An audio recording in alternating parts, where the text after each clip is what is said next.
We are in week 3 of the Yoruba Foundation Course. We are in week 3. Ọ̀sẹ̀ kẹta ni a wà yìí ní ilé ẹ̀kọ́ Yoruba Foundation. So ọ̀sẹ̀ kẹta la wà yìí lọ́jọ́ òní. So we are going to be going through the week 3 module. Last week was week 2. As you can see on the board, we had quite a lot to cover. So the last week, à ń sọ̀rọ̀ nípa ọ̀rọ̀, words, àti ìtumọ̀, and meanings. So in our last lecture, we were covering words and meaning. That's what we were covering in last week's topic. So for today, we are going to be talking about Ìkíni Ìbẹ. Greetings and relationship is what we're going to be talking about. And when I talk about relationships, I don't mean boyfriend, girlfriend, or man, husband, wife. No, I mean in terms of inter relationship between people, how we relate with one another in the Yoruba language. So that's what we're going to be talking about today. So today's foundation course, week 3, module 3, is going to be focused on what? Is going to be focused on Ìkíni Ìbẹ, which is greetings and interrelationships. Okay? We're just going to wait a few more minutes for others to join, especially for the students, which I've just notified before we get started. Okay? Imagine having the confidence to unload your dishwasher without checking a single dish. Your dishes emerging impeccably clean. Thanks to Fairy's tough food cleaning power and Echo's power-intense technology that delivers up to 5 times better cleaning. Anybody if I go wadu, even if I'm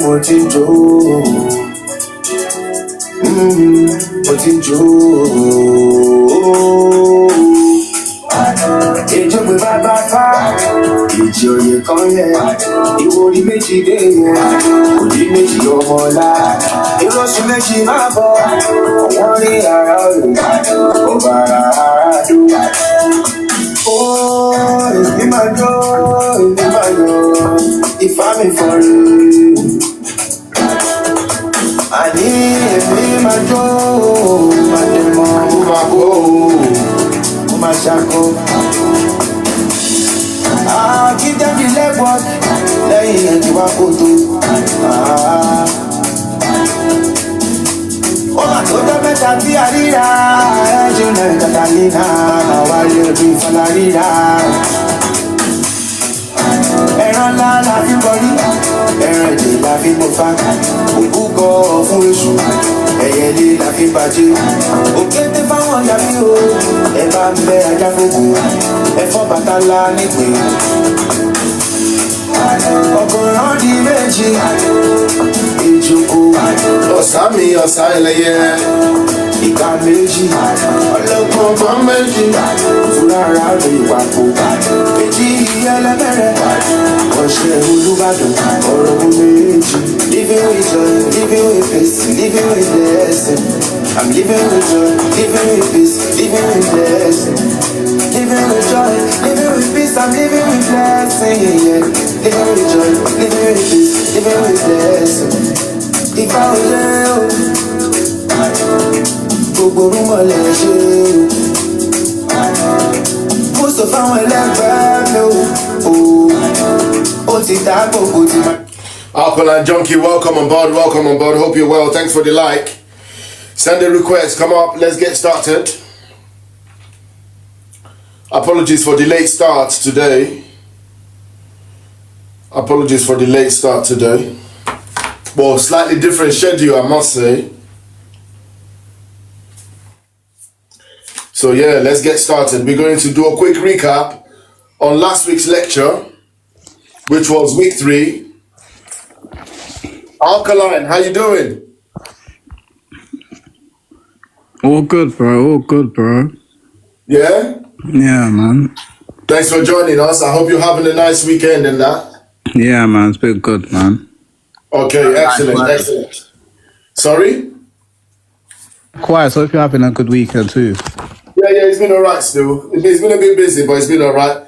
Yeah. Happy New Month. So, Aku Oshu Tutun. In Yoruba language, we say Oshu is the month, means Oshu. Week means Ose. And days means Ojo. So for today, because it's the first day of November, so we're going to be, the appropriate greeting in Yoruba language is Eku Oshu Tutun, which means Happy New Month. Okay? Excellent, excellent. So yeah, so welcome to Yoruba Learning Academy, the Open University equivalent for Yoruba language mastery and what? And spiritual enlightenment. So for the purpose of today, we are in the third week. So this is week 3. We're going to be covering, for today's lecture, we're going to be covering Ìkíni Ìbẹ, which translates greetings and into relationships, how we connect, how we relate with one another as a people within the Yoruba paradigm using the Yoruba language. What you see on the board right now is basically week 2 lecture. Some of the things that we captured, that we talked about in week 2. So the week 2 module was focused on what? We were focusing on Oro àti Ìtumọ̀, words and meaning. Oro means word in Yoruba language. Ìtumọ̀ means meaning or translation. So that's what we were talking about last week. And last week we also got into gender, how to address people as a gender. So gender identification in the language. So when you're speaking to a man, how do you identify the person you're speaking to? How do you identify them as a man? When you're speaking to the female, how do you speak to a woman? How do you speak to a girl? How do you speak to a boy in Yoruba language? We also talked about using nouns and pronouns. Okay? We also talked about how to using singular verb and plurals as well. Okay? We talked about verbs like names of people and things. We got into that. Okay? And we also started last week, we started what? Formulating sentences, combining words to form phrases, as well as combining multiple words to form sentences. Okay? Last week's lecture in week 2, we also talked about the cultural element of things, because Yoruba language is a language of reverence, it's a language of respect, and I made a bit of I identified the how to distinguish your communication to somebody of equal footing, of equal age, or within your age group, how to communicate with them. I also distinguish how you communicate with somebody of your age group or lower, and how you communicate with somebody that's older, okay? Because in Yoruba language, it's a language of reverence, it's a language of respect. So we actually, and one of the key things I called out was how we pluralize our language when we're referring to, or when we're talking to an elderly person. And I said, if I wanted to say, one of the examples I provided was if I wanted to say thank you to somebody that's younger, or within my age range, within my age group, I would say something like Oshe if I'm saying thank you. But when I'm talking about somebody that's older now, I'm not going to say Oshe. The O is going to change to what? It's going to change to E. Okay? So the O in Oshe, okay? We'll change to what? So this letter here in Oshe will then change to She when you're speaking to an elderly person. So, and it's the same thing if you're talking about more than one people. If you wanted to refer to more than one people, more than one person, that's that you're targeting. The demographic you're targeting is more than one person. You don't use O, you use Eshe. And it's the same way if you're talking to an elderly person, you use rather than o. Okay, and some other examples are also provided. Yes, last week we also cover how to use first person speech, second person speech, and third person speech. So if I'm talking about myself, emi or me. But if I'm talking about you, one person in front of me that's within my age group, I would say o. Ṣé o ti ṣe? Ṣé o ti gbọ́? Have you heard? Ṣé o ti ṣe? Have you done it? But if I'm speaking to somebody else that's elderly, I would say ṣé ẹ ti ṣe? Ṣé ẹ ti gbọ́? Okay, that's first person and second person language. If I'm also speaking to more than one person, I would say ṣé ẹ ti gbọ́. I'm saying to more than one person now. I'm saying, you guys, have you heard? Have you seen it? Ṣé ẹ ti rí? Have you done it? Have you all done it? Ṣé ẹ ti ṣe? Okay, that's the way I would address, like in second person speech, more than one person. But if I'm now talking about in third person speech, I'm not talking about other people now. I'm speaking to somebody else about other people. I'm talking about people that are not within our company, that's not within our vicinity right now. I would be saying wọ́n, àwọn, ṣé wọ́n ti gbọ́, ṣé wọ́n ti ṣe, ṣé wọ́n ti rí. Okay, and also, but if I am now talking about myself, I am now included in the group I am targeting. If I am included in the demographic that I'm targeting, then it becomes wa, ṣé a ti ṣe, ṣé a ti ṣe, ṣé àwa ti ṣe. You understand? Then it becomes wa. That means I am now included in the demographic I'm targeting.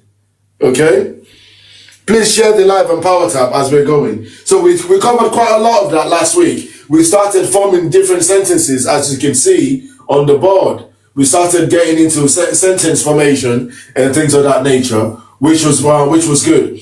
And although it was week 2, I thought last week's session was very interactive as well. Because like I said, the target objective of this particular 10 to 12 week program is to get our learners into the position whereby by week 12 they are comfortable. They start getting more comfortable in terms of forming words and language and sentences. How to formulate sentences both in writing as well as in speech. Okay, and also how to identify different tonalities. And I made a reference last week. I said even people who speak Yoruba, who are like born and bred Yoruba, they've been speaking this language for a long time, all their lives.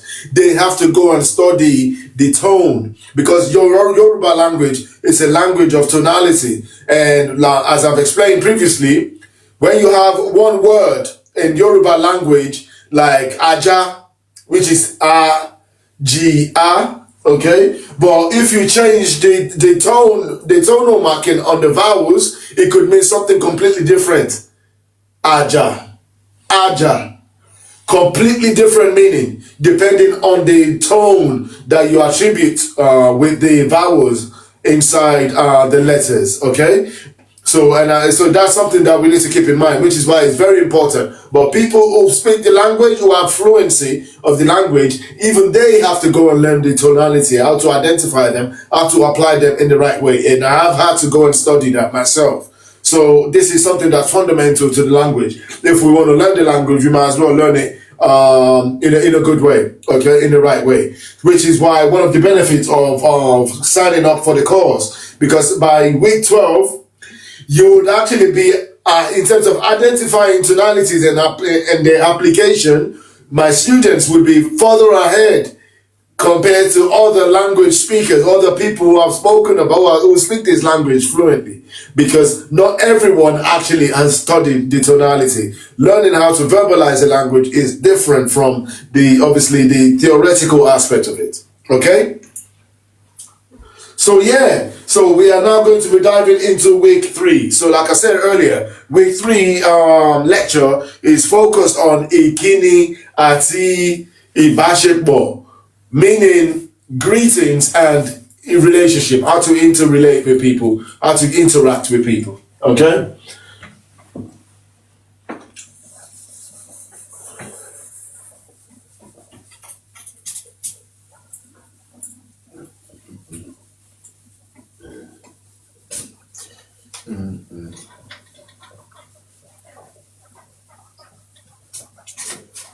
Yeah, I hope everyone's had a nice week.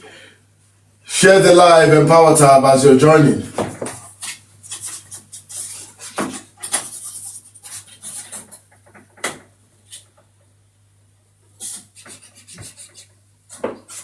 So we are in week 3. So week 3. Before you know it, we'll be in week 10. As you know, time flies, especially when you're having fun. So what we talking about today? What's the focus of today's lecture? The focus is on Ìkíni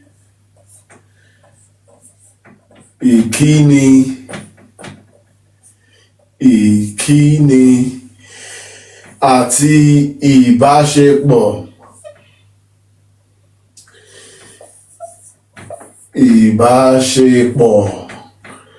Okay, for those who have been following us and paying attention, you should know Ìbáṣepọ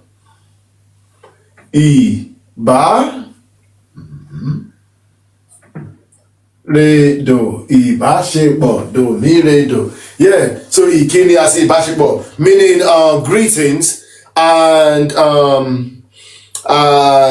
what's it called? Greetings and interrelationship. How to connect, how to interrelate with people, how to interact.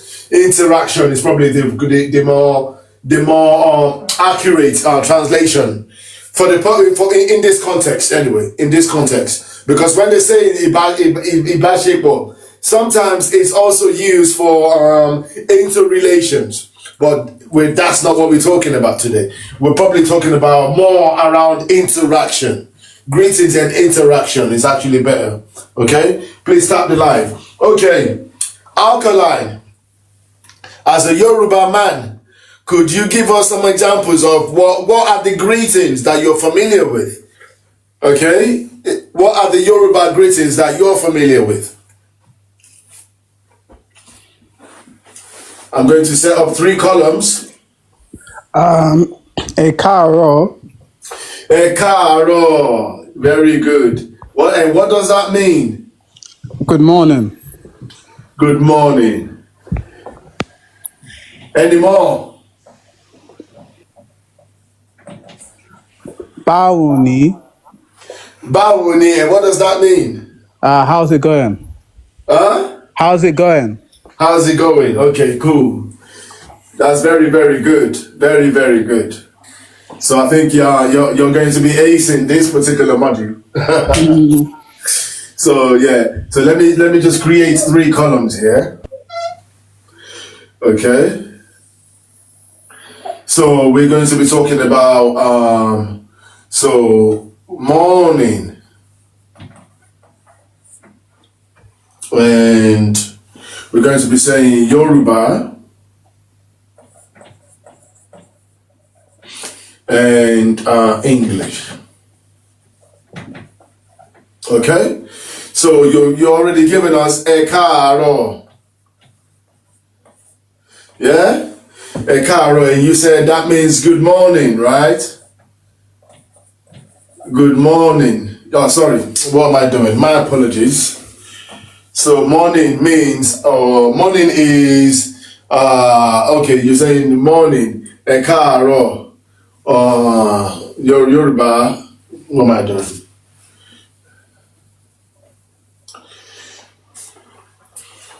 So we said good morning.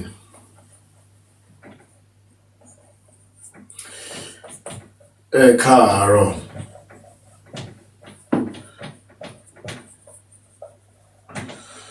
Yep. And so how do you say in the afternoon? How do you greet people in the afternoon? Ẹ káàsán. Ẹ káàsán. Ẹ káàsán, which means good afternoon. Okay, what about evening?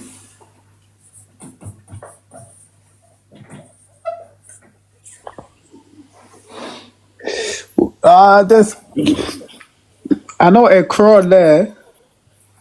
That's the one. Yeah, there's another one as well. Don't worry, we'll get to that one. I think I may have an idea of what you're thinking. Ẹ kúrọ̀lẹ́. So it's ẹ kúrọ̀lẹ́,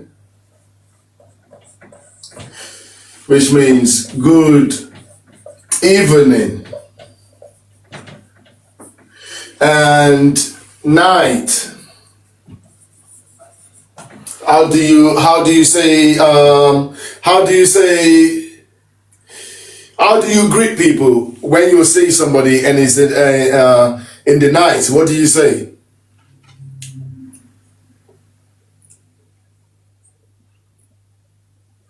Okay, you're on mute.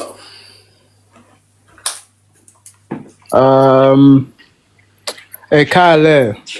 Ẹ káalẹ́. Ẹ káalẹ́, which means it is still, how can I put this? I think this is where we come up with, we start seeing some discrepancies between the Yoruba greeting and the English greeting.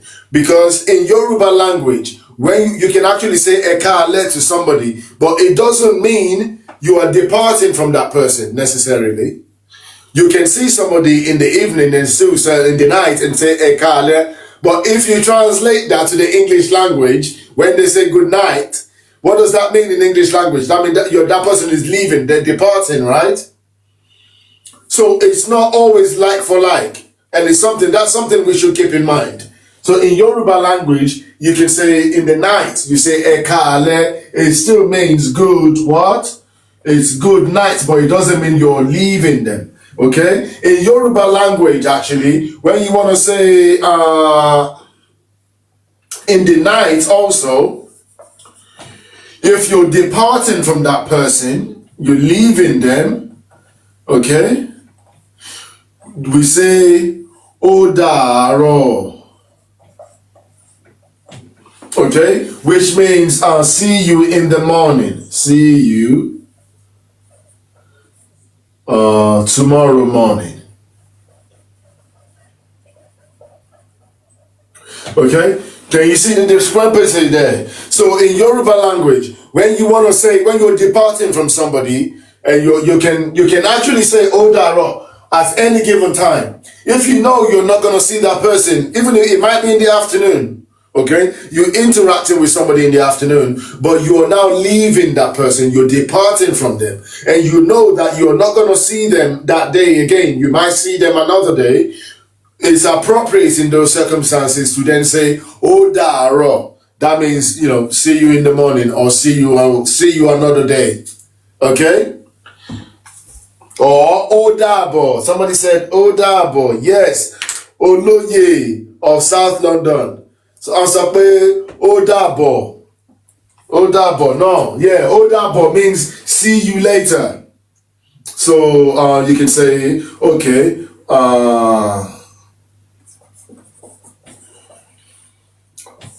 Ó dàbọ̀. That means see you later. Okay? We can actually say that. Bàbá mi atamátàsé mo ṣe bá dín ní lọ, ṣé dáadáa ni sà? Ṣé dáadáa ni o? I hope you're having a nice day, sir. I'm Ariba, níwáyé tí o. Bàbá mi olóyè of South London, àbọ̀rọ̀ àbọ̀yè o, ṣé dáadáa ni sà? Ẹ kúrọ̀lẹ́. Ẹ kúrọ̀lẹ́ bá mi. Bá mi atamátàsé àbọ̀rọ̀ àbọ̀yè sà, ṣé dáadáa ni o? Gbogbo ọ̀tọ̀ sórí ìwòrìwò fún Olódùmarè o. Mo kí obìnrin mo ṣe bá o. Ok, ẹ ṣeun tẹ́ join wa lónìí o, olùkọ́ lẹ́yìn o, ẹ̀yin kọ́ la ṣe àwọn òní kan ta lè kọ́ yín nínú eléyìí o. Very, very sure. ẹ̀yin lẹ kọ́ mi o. Baba, thanks for joining. So yeah, so Yoruba Foundation lawa week 3 lawa leni week 3. So this is the 3rd week. So leni, the focus of today's lecture for week 3 is Ìkíni àti Ìbáṣepọ la ń ṣe leni. So yeah, as you've rightly identified already, a morning a máa sọ ẹ káàárọ̀ nínú Yorùbá. So that means good morning. In the afternoon, we say ẹ káàsán, meaning good afternoon. In the evening, we say ẹ kúrọ̀lẹ́, meaning good evening. In the nighttime, we say ẹ káalẹ́, meaning you're greeting somebody in the nighttime. Okay, it does not translate to good night in the English in the same way as the English language. It just means I'm greeting you. I've just walked into you. It's in the night. That's the time of day that it is. And I'm saying, okay, ekale. Okay. And then there is Odaro, means see you tomorrow morning. And Odabo, meaning see you later. I'm not putting a time frame to Odabo. Odabo means goodbye, really. Odabo means goodbye or goodbye. Okay? Odabo means goodbye. It's probably more accurately goodbye because I am not putting any time frame on it. I am just saying my goodbye. I'm departing from you. It's been nice seeing you, and now I'm saying my goodbye. Okay? So actually, I think let me make a slight correction there. Odabo means goodbye. More than see you next time. It's more accurately described as goodbye. Okay? So let's start breaking down the word.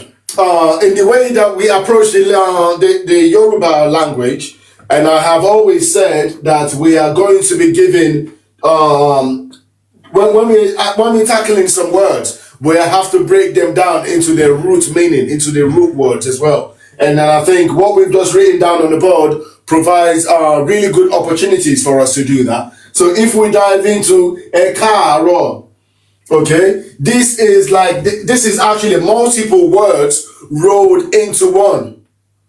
It is multiple words rolled into one to form that phrase. So when we say that means I am saying it to somebody else. There's somebody else I'm expressing it towards. Caro. You see the car that's there, and then we have aro. That's actually 3 different words, all rolled into one. Let me break it down very quickly. I'm going to break it down over here. Caro. So the meaning you, and caro, that K-A-A, the second group. You see, I've now grouped them into 3 words, haven't I? The second group, ekaro, is something that they call a paroje, meaning, okay, it's almost like an abbreviation, but it is actually the correct wordings would be eku owuro.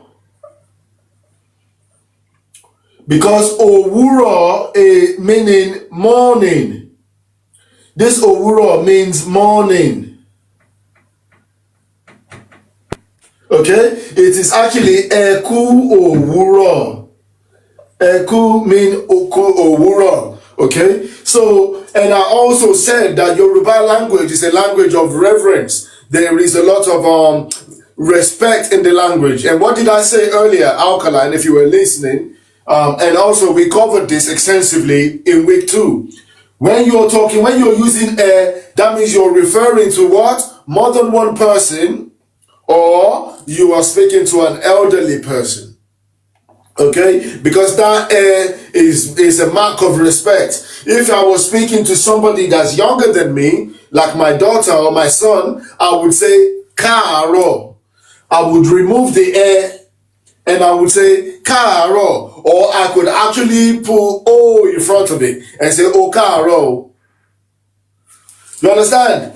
So the is a mark, it's like we're using that to project respect, or we're using that to pluralize our language. Okay, so it is actually, so if we were to break it down to the root word, this is exactly how this should be written down. But in abbreviation, when you combine them into, when you squash them together, okay, to reduce the syllables, you would say ekaro, which is why you hear in common speech, in modern speech, it's more common for people to say ekaro, okay? And I bet you, Alkaline, you probably haven't heard it too oftenly pronounced as owuro, have you? You see, you hadn't heard that before, have you? Right? Nope. Exactly. But if we were not doing this lecture now, you probably would have thought is ekaro. That's just the meaning. That's just the word. You wouldn't know the breakdown of it. Okay? Which is one of the benefit of this particular learning program here. We break down where necessary. We may not always be able to do that, but where necessary, where we feel it's important for people to understand the root meaning of the words, of the speeches, of the language, we are going to break it down. So this is what we're doing here. Is the modern speech. That's the way you're going to hear people say it. It's an abbreviation. It's squashing the words in together, reducing the number of syllables so that it's more efficient. Okay? But it is actually owuro, because owuro, when people say aro, the root word is actually owuro. Okay, so owuro is ekaro. Okay, and if we take it to the next line, ekason again is osan. So osan is afternoon. Okay, so again, what do we find here? Ọ̀sán is afternoon, okay? Ẹ̀kú ọ̀sán is what's been rolled into ẹ̀káàsán, okay? Ẹ̀káàsán sounds like it's just two syllables, isn't it? Two syllables, but it's not. It's actually three syllables in there where we break it down to the root word, okay? To the root words, to their root meaning. We're going to find three discrete words in there, okay? So there is which is saying you identify a person, you're speaking to a second person now, okay? And ku means, is the way we say a castle, and ku, then you put what time of day are you putting in front of it? Is it morning, is it afternoon, is it evening? Then it's ọ̀sán. Ọ̀sán is the real meaning for ọ̀sán. And if we're going into ẹ̀kúrọ̀lẹ́, I think this one should be more obvious because it's more ẹ̀kú ìrọ̀lẹ́. Okay? Again, if we break it down, what do we have? We have three distinct words in there. Ìrọ̀lẹ́ is the meaning of evening. That means evening. The other letters in front of it or words in front of it are just basically saying, I am greeting you, I am acknowledging you. When? What time of the day am I greeting you? Is ìrọ̀lẹ́, which means evening. So ìrọ̀lẹ́ means evening. Okay? Let's do, and obviously the night as well means what? Alẹ́ is night.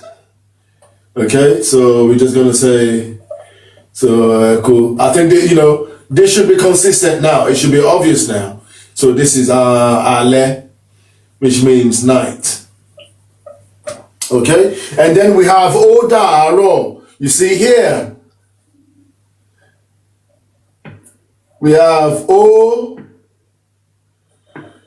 Odi Owuro. That wasn't obvious, was it? Alkaline and Baba mi Olóyè of South London. Taba wo this one, Odaro, this one here. It is not obvious, right? Because Owuro is a paroje. The root word is actually Owuro, Gbogbo ilé ẹ bá mi power tap o, ẹ má jẹ́ kán drop wa. Please power tap as we're going. So, òwúrọ̀ means morning. So what you actually hear as ó dàárọ̀, it's like an abbreviated speech. The root word, the root meaning is actually ó di òwúrọ̀. But people in modern speech, you're not going to hear anyone say it like that. It's going to sound old school. More often than not, you're going to hear ó dàárọ̀, ó dàárọ̀, ó dàárọ̀. But the root meaning, if you actually break it down, the correct and the appropriate way of saying it is actually ó di òwúrọ̀. But in modern speech, more often than not, most people are just going to say ó dàárọ̀. But as learners, as students, it's important for us to understand what it actually means and how it breaks down. Alkaline, does that make sense? Yeah, all good. Makes sense, bro. Okay, excellent. So yeah, it's important to know or to be familiar with the root meaning of those words. It's important so that obviously you only need to learn it once. Once you've learned it once, then you know it. Okay. But learning the language without understanding the root meaning, I think it's incomplete. I think it just leaves too much gap in your understanding, which is why it's important that we break it down to the root word so that people understand the root meaning. Okay, and we said Odabo. This is actually an easy one. Is Odiabo. Okay, Odiabo. Okay, so abo means it means return. The literal translation of it of abo means return. That means we say odabo. That means I'll see you next time. Next time when we meet again. Till we meet again. It's actually the more accurate translation of it of odabo. Till we meet again, because Allah means Allah means the departure. Abo means return. So when we say Odabo, it's used for goodbye, but the literal translation of it is actually till we meet again. Till we meet again.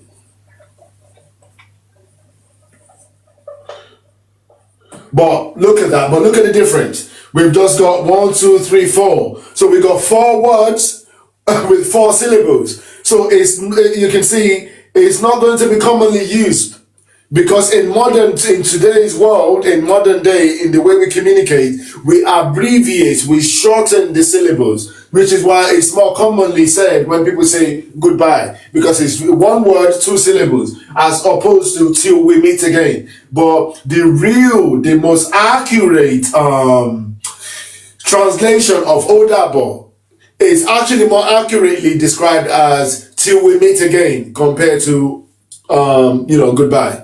Okay, I hope that makes sense. So Odabo is Odiabo. So Odiabo ni a combine la àpapọ̀ sínú Odabo tí àwọn àgbàlagbà máa ń pè ní ìpàrójẹ. Okay, Odabo. If we really break it down into the separate words in the separate meanings, is actually Odiabo. But that sounds slower, doesn't it? If I was to say Odiabo, it sounds slower. In the modern way, in modern speech, we accelerate and we speed up our syllables. We try to reduce and shorten the syllables as much as possible, which is why you hear more commonly Odabo. Okay? Ìyá mi tí ké mokova, mo kí yín o, mo ṣèbájú nílọ ẹkú àtàtàárọ̀ mà. Ṣé dáadáa ni o? Ẹkú àtàtàárọ̀. Ẹ̀yin náà lè wá sókè tẹ́ bá fẹ́ wá bá wa dá sí ètò tòní. So yeah, for the registered students at this point, obviously we have used, obviously there are other ones like báwo ni. Yeah, Alkaline gave us báwo ni, which means how is it? How is it? Okay, so báwo ni. You gave us báwo ni earlier, right? Okay, báwo ni is more general. It's a more general term actually, because you could use it at any time. It is not associated with any given time. Okay, so this is more like a general greeting, and it is also informal. Okay, so it's like how is it? In English, people say, how's it going? Okay? When they're saying báwo ni. So báwo ni it just simply means, so báwo means how. So báwo means how. And then you have ni. Ni is it. Báwo ni. So it's almost like you are inquiring about somebody. And he's saying, báwo ni, báwo ni, báwo ni. I know that by even báwo, you can break that down into two separate words as well. But for the purpose of this lecture, we're going to keep it like that. Báwo ni means how is it? It could also mean how is it going, okay? But how do we respond? When somebody say báwo ni, what's the appropriate response? Alka. Atupe. Huh? Atupe. Adúpẹ́, you can say adúpẹ́, or that adúpẹ́ means, which is like actually a more humble response, which means we give thanks. Okay? But so báwo ni, a response to that could be, okay, let's go with what you provided. Adúpẹ́, meaning we give thanks. Okay? But another one could be da ni, okay, which means it is well. Da ni means it is well.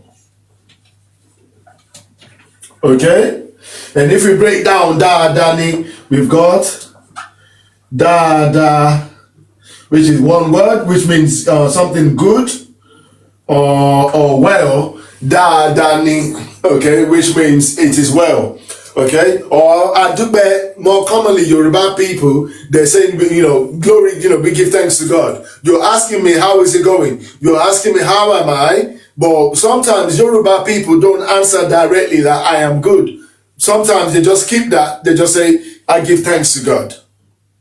Okay, I give thanks to Olodumare, the creator, okay? And how do we say, if you're saying, if you want to give gratitude, if you want to show gratitude, somebody's done you a favor, somebody's given you a gift, how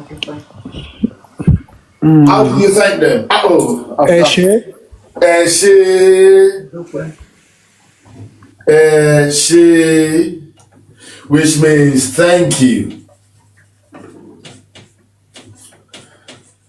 Okay. Are there any more? Is there any other way you can express gratitude for somebody who's done you a favor? Motupe. Modupe. Very good. So eshe or modupe. So what's the difference between the two?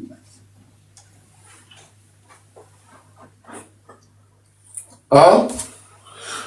What's the difference between eshe and modupe? I think Motupe is like I'm grateful. Then Eshe is like just thank you, or like yeah. Do you get it? Yes, very close. Yeah. So modupe, the literal translation of it is I give thanks, but it also means I am grateful. You're right. Okay. So is I give thanks, which is the literal translation of it, or I am grateful. Okay? So what do we have there? Eshe, but when we are breaking down Eshe, is important for the learners to understand the root meaning as well. So Eshe is actually a short form of Eshe. Okay? Eshe is just an abbreviation but ẹ ṣeun gangan ní ọ̀rọ̀ yẹn. So ẹ ṣeun is what's been shortened into ẹ ṣé. Okay, so it's important that we understand the root meaning as well. Okay, bá mo ṣe bá jí nílò ẹ kú àtàtàrọ̀ sà. Thanks for the gift mo mọ̀ lóore ọwọ́ ìyá máa ròkè ní lágbára Èdùmàrè. Kò ní tán níbi tẹ́tí mu o. Kábíyèsí bàbá ọwọ́ ìyá máa ròkè ní. Ẹ máa rí mú ẹ máa rí náà tẹ́ bá ná owó á lọ mú ìgbà owó wá lágbára Èdùmàrè. Ẹ thanks for the gift, thanks for the likers. But everybody, please continue tapping the likes. We don't want to get dropped like we did last week. So yeah, alkaline. Do you understand? Eshe is actually a short form of Esheun.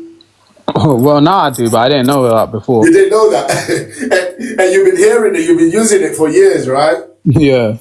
Exactly. It's actually Eshemu. When you want to impress somebody, you want to impress somebody and you want to surprise them that, it's a way of projecting your understanding, your knowledge of the language that is actually deeper than the surface level. You can then use Eshemu. When you use Eshemu, it's deeper. People, you get more respect like that. Eshe is Eshe, but when you actually prove or demonstrate that you know it deeply and you go into Eshemu, is deeper. Does that make sense? Igami evolving math. Igami Kemishida Daniel. I hope you're well. Aboru aboye abo shisi Ori Réré. I hope you're well. Thanks for joining us today. Thank you so much. I hope you're well too. I really appreciate that. Greetings, classmates on the panel and in the thread. Okay, excellent. So yeah, we're literally just getting started in week 3. So the focus for today's lecture is on Ìkíni and Ìbáṣepọ, meaning greetings and interaction. Okay, so yeah, and we've covered some typical greetings in Yoruba language. So good morning, ẹ káàárọ̀. Good afternoon, ẹ káàsán. Good evening. In the evening we say ẹ kúrọ̀lẹ́, meaning good evening. Okay, in the night we say ẹ káalẹ́. Okay, in the when you're departing from somebody, you say ó dàárọ̀, meaning see you tomorrow. Okay, or ó dàbọ̀, meaning goodbye till we meet again. Okay, and there's another general way to greet people. When you say báwo ni, it means how are you doing. It is not attributed to a time of day. It's just a general way of greeting people. When you say báwo ni, and it is also more informal. It is also more informal when you use that.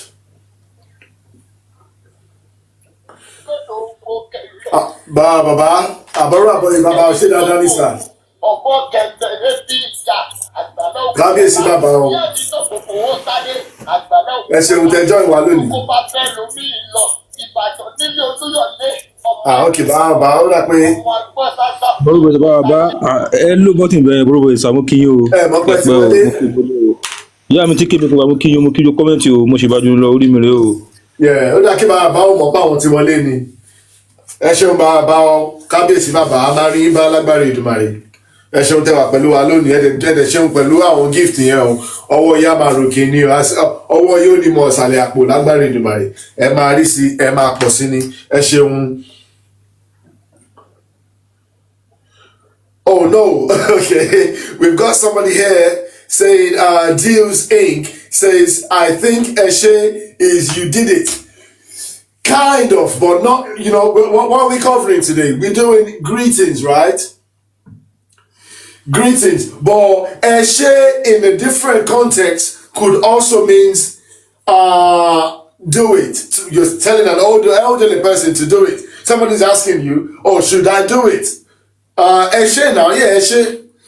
It doesn't always mean thank you in a different context. Okay? But are you literally correct? 100%. But it depends on the context. Okay? So Deals Inc. I hope that makes sense. Okay? Eshe can also mean do it. So for instance, if I'm saying, oh, can I wipe off the board? Alkaline may respond, yeah, wipe it. Eshe can also means do it. Okay? It depends on the context. It depends on the context. But that's a very good observation, so I appreciate that. So, okay, I hope it's clear what we've covered. But for those who have registered, at this point in the learning, there is exercise that you also take home with you that you can do in your own time. So basically, the exercise is basically matching 5 greetings to their English meanings. Obviously, we've done that here, but you may we are also challenging the students, the learners, to say, well, could you identify more in your own time as an exercise after this lecture? Could you go and identify more greetings, because there are more. There's a lot more. These are only for just quick references for quick examples, but there are a lot more greetings in the Yoruba language that you can definitely go and discover. Okay. Please bring me up, Prince Olaito. Okay, 1 second.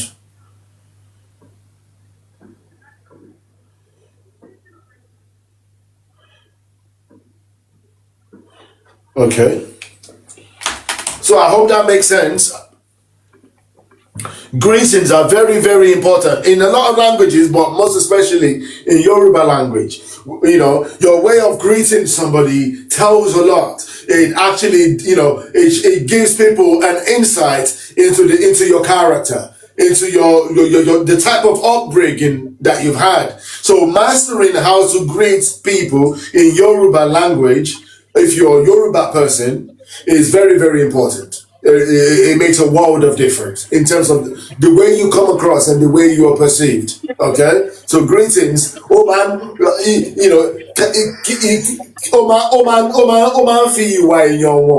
it really reveals one's character. Okay, so Prince Olaito, how Yeah, Daniel? I'm doing good, my brother. Àlàáfíà mo wà. Ẹ káàsán o. Eka Lesa. Ẹ káalẹ́, ṣàlàáfíà lẹ wà. Adúpẹ́ o. Ọpẹ́ ní Yà fọlọ́dún náà. mú kí gbogbo èèyàn tó wà lórí ètò, mo dẹ̀ kí yín fún iṣẹ́ takuntakun tẹ̀ ń ṣe. Ẹ ṣeun sà. Ní èní mò ń bá ọmọ mi ọkùnrin sọ̀rọ̀ tó jẹ́ bíi 13 years old. Mo ń bá sọ Yorùbá, kò lè dá mi lóhùn padà ní Yorùbá.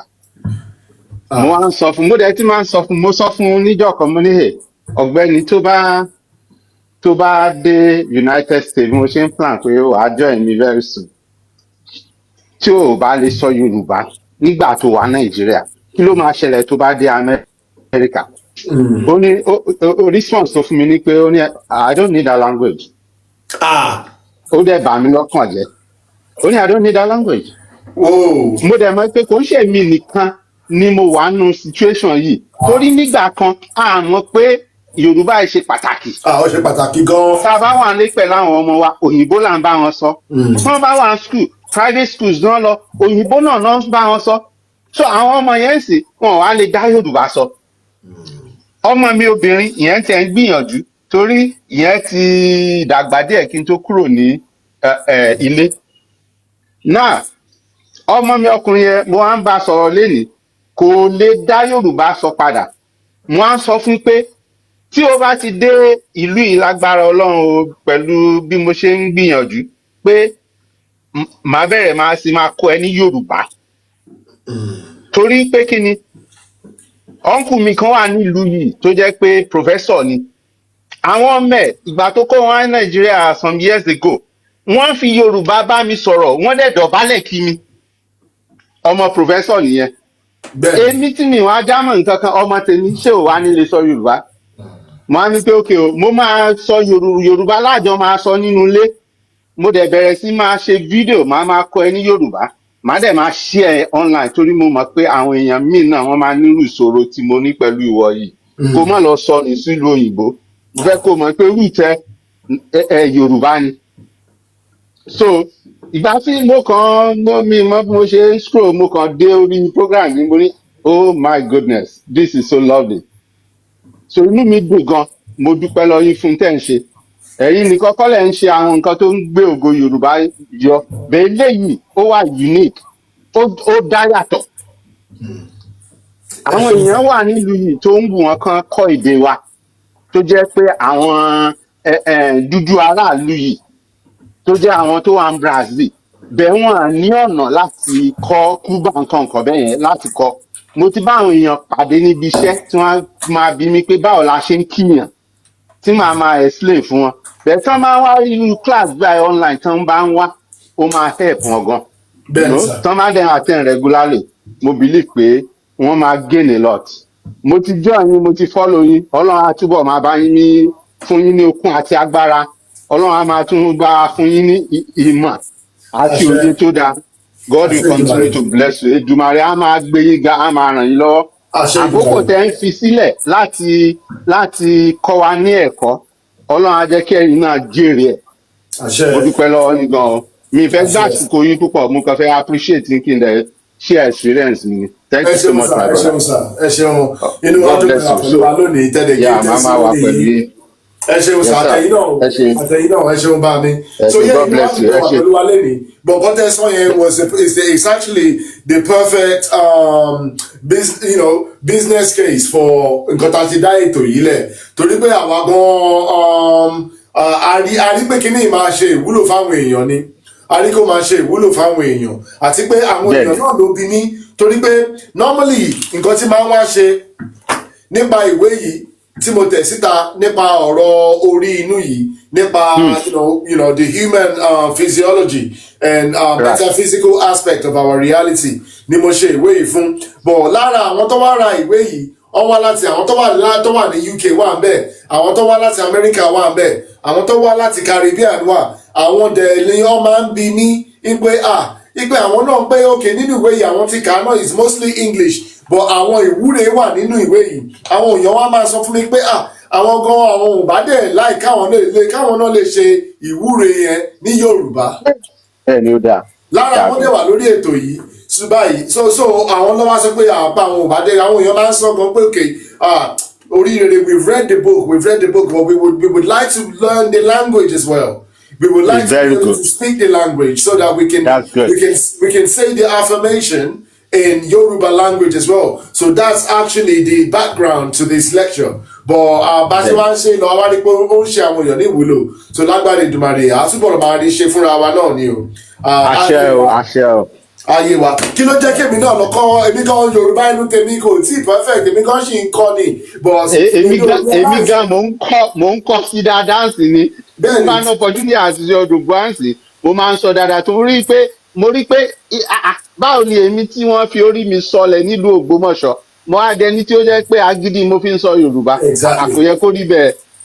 So a máa gbìyànjú náà ni Ọlọ́run Ìdùmarè á ràn wá lọ́wọ́. Bẹ́ẹ̀ ni o àṣẹ nígbà tí mi bẹ̀rẹ̀ sí bímọ mo ṣe bẹ̀rẹ̀ sí appreciate ẹ̀ mo wá ń wò pé báwo làwọn ọmọ mi ò ṣe ní mọ èdè sọ wọn ò ní mọ Yorùbá sọ ìyẹn ò make sense o kí n má lè kọ́ àwọn ọmọ mi bó ṣe ń sọ èdè lè wọ́n bẹ̀rẹ̀ sí learn èmi gan mo ṣì ń kọ́ lọ lọ́wọ́ báyìí gan èmi gan ṣì ń learn èmi gan ṣì ń study ẹ̀ tó ti yẹ so Èdùmàrè á fún wa ṣe o a máa ṣe àríṣe lásán a máa ṣe ní àṣeyẹ àti àṣeyọrí lágbára inú mi tó gbẹ wà pẹ̀lú wa lónìí o.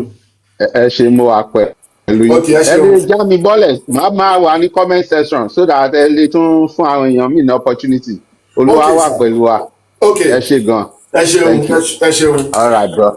Yeah. So that was impressive. So that was impressive. So ẹ ṣeun bá mi o inú mi dúpẹ́ wà pẹ̀lú wa lónìí o. Ẹ ṣe gan brother ẹ ṣe gan. God bless you.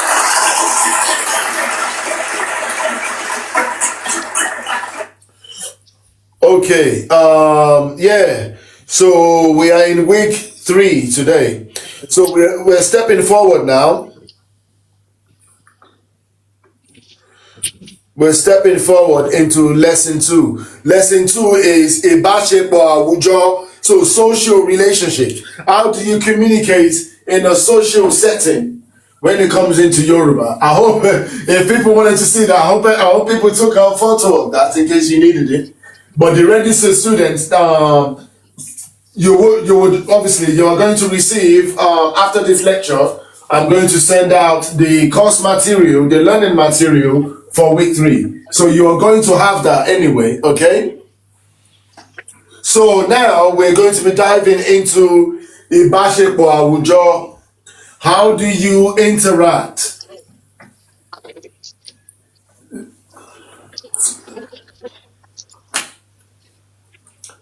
How do you interact in a setting, in a social setting, in a social dynamic?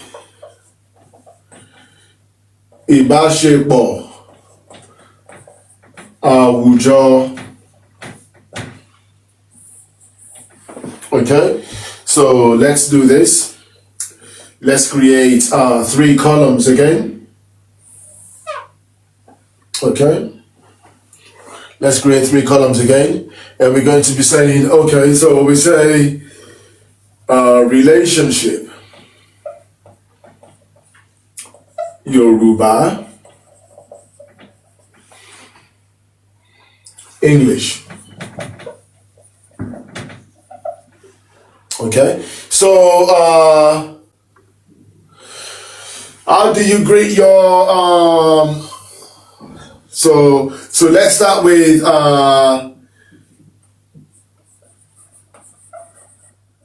father. So what do you call father in Yoruba? Alka. What do you call father in Yoruba? Just me, greetings. Baba. Baba. Yeah. Baba.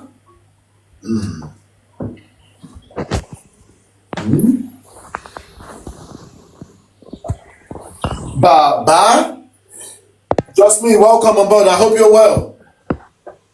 Greetings, brother. I'm well, thank you. And you? Yeah, very good, thank you. Thanks for joining us. Okay? Thank you as well. Excellent. So, Baba, and how do you say mother?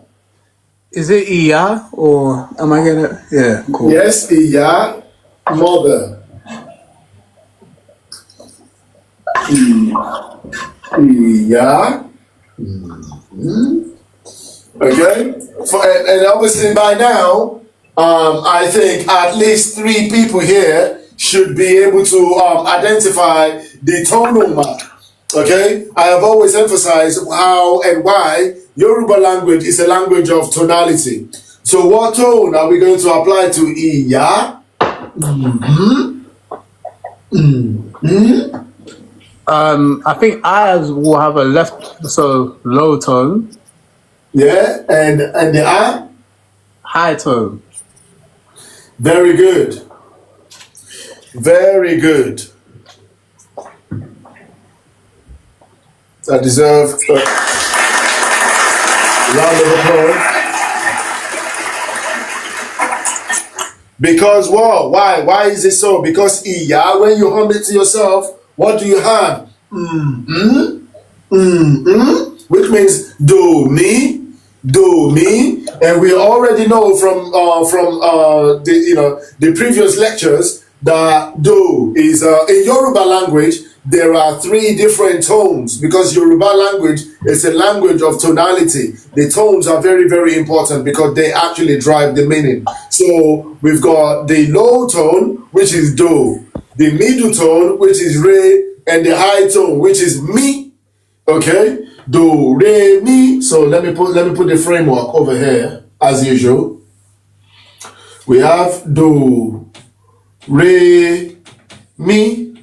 Mi high tone, re is neutral, and do is to the left like this. So Iya, it means do mi. Baba means do mi. Okay, and then we have. So what about how do you identify? So what is friend? I don't know that one. So what is friend? Does anyone know? Just me. Or Yami Kemi, what is friend? We've touched on it in previous lectures, by the way. Or any friend, though. Sorry? Or Ọ̀rẹ́, thank you, sir. Ọ̀rẹ́. Okay, so the vowels, should they have any bottom mark? Ọ̀rẹ́, so the vowels, go on. Ẹ̀yẹn ní ọmọ nísàlẹ̀. Yes. What about rẹ́? Òun náà ní rẹ́ yẹn àmì òkè lóní. Ẹ̀yẹn dẹ̀ ní ọmọ nísàlẹ̀. Okay, rẹ́. Ẹ̀yẹn ní ọmọ nísàlẹ̀. Okay, ẹ ṣeun bá mi. Ọ̀rẹ́ yẹn dẹ̀ jẹ́ dòmí. Ọ̀rẹ́ dòmí. Ọ̀rẹ́ means dòmí, right? Yes. Okay, so we're going to give this do and me. Ọ̀rẹ́. Yes. Dòmí. So ọ̀rẹ́ means friends. And how do you what about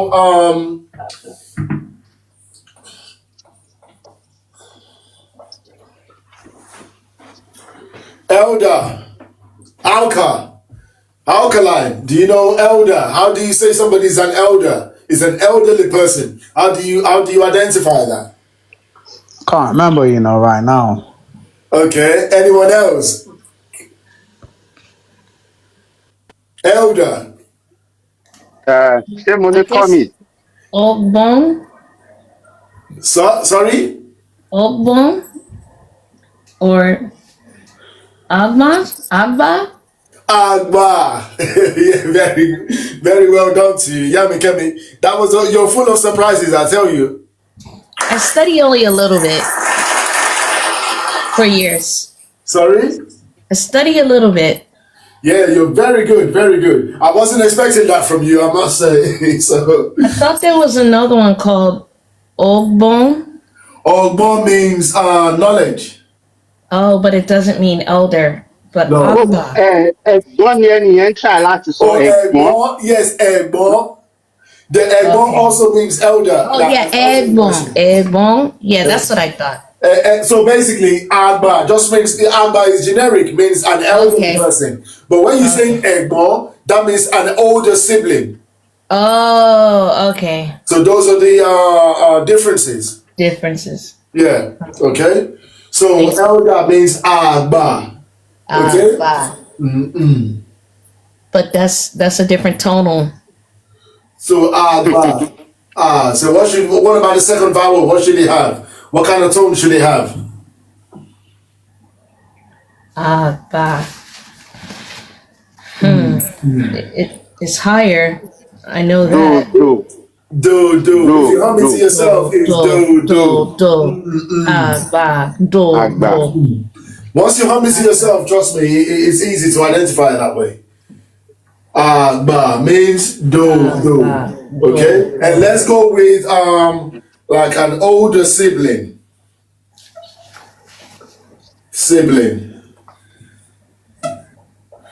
And exactly as you rightly said, is Ẹ̀gbọ́n. And also your younger sibling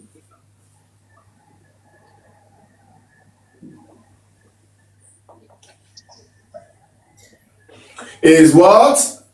Àbúrò. Oh. Yeah. Àbúrò. Yeah. Yes. Younger sibling. Àbúrò is a younger sibling, okay? And how do you identify a child? For those who attended last week's lecture, this should be easy. How do you identify a child?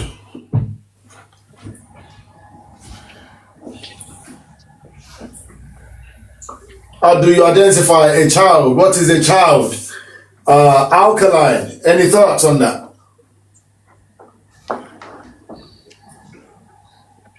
Not too sure. What about baby? I need help, man. Okay. Let's go to Yami Kemi. Can I come in? No, not you, sir. Okay. Expert lady.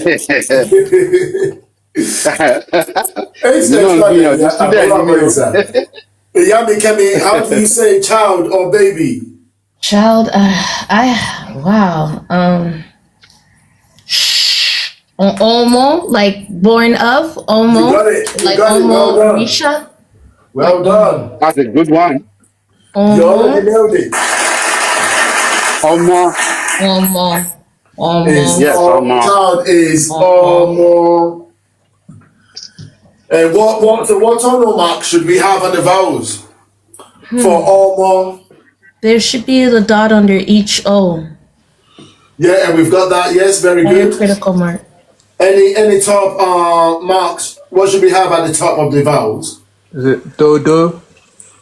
Or No. Omo is Réré. There's nothing on top. It's Réré. When you hum it to yourself, trust me, it's easy. Just hum it to yourself.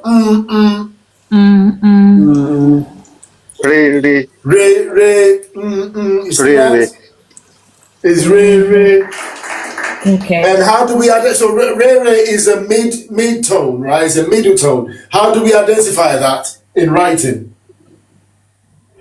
Do we put anything on top? For Réré. For Réré. Réré. Wow.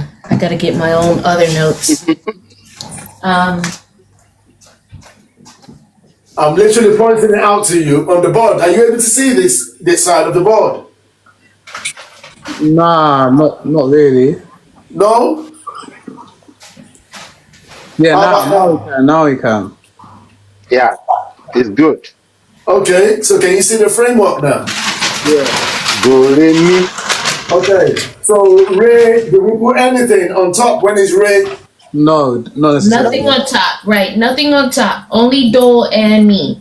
Yeah, nothing on top. And like I've said, majority of the time, nothing on top. But sometimes you may find sometimes they put like a dash like this.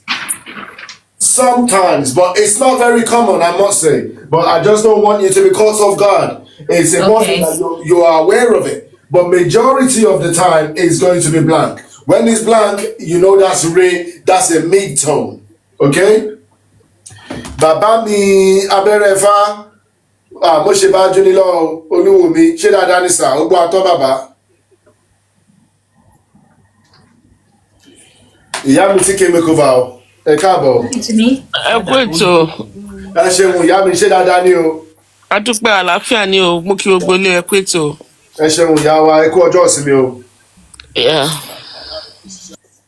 Yeah, okay. So you can see when it's Ray, it doesn't have anything, any marking at the top. 90% of the time, you're not going to see any marking. But sometimes you may find just a flat line at the top of it. Sometimes, but rarely, very rarely. So, but it's important that you are aware of it so that you're not caught off guard. Okay? Yes. Yeah, and also, how do we say if we say somebody's mo fẹ́ sáré sọ nǹkan kan bẹ́ẹ̀ brother. Okay, sir. Ẹ tẹ̀síwájú bá mi. Mo kàn fẹ́ sọ fún wa pé Yorùbá èdè tó kẹnu ni. Èdè tó wide is very wide. Yeah. So and ìgbà míì wọ́n máa ń try láti distinguish. Sorry, mo fẹ́ máa mix ẹ̀ pọ̀ lóyìnbó díẹ̀díẹ̀ torí àwọn tó ń ṣe ń lẹ̀. Wọ́n fẹ́ máa distinguish àwọn ọ̀rọ̀ kan pẹ̀lú àwọn nǹkan kan tó jẹ́ pé a máa fi mọ̀ pé okay specifically n tó ń sọ lélẹ̀. Like for example, tá bá ní ọmọ ó wà láti ọmọ tá a ṣe bí ní èní, a child that we just give back to now títí di kó tó bí 10, 11, 12 kó tó di adolescent age. Yeah. So a lè lo ọmọ fún gbogbo wọn. Bẹ́ẹ̀ tó bá jẹ́ ọmọ tá a kọ́kọ́ bí bóyá bí within a few weeks, wọ́n lè lo ọmọ ọwọ́ fún yẹn tàbí ìkókó. Ìkókó means a child that has just been born.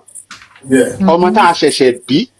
So tí ẹ bá gbọ́ ẹlòmíì tó bá ní pé ìkókó tẹ bá ní kí ni ọmọ tó bá lo another word tó bá lo ọ̀rọ̀ míì tó ní ìkókó tàbó ní ọmọ ọwọ́, ẹ má rò pé bóyá ó ń ṣe mistake.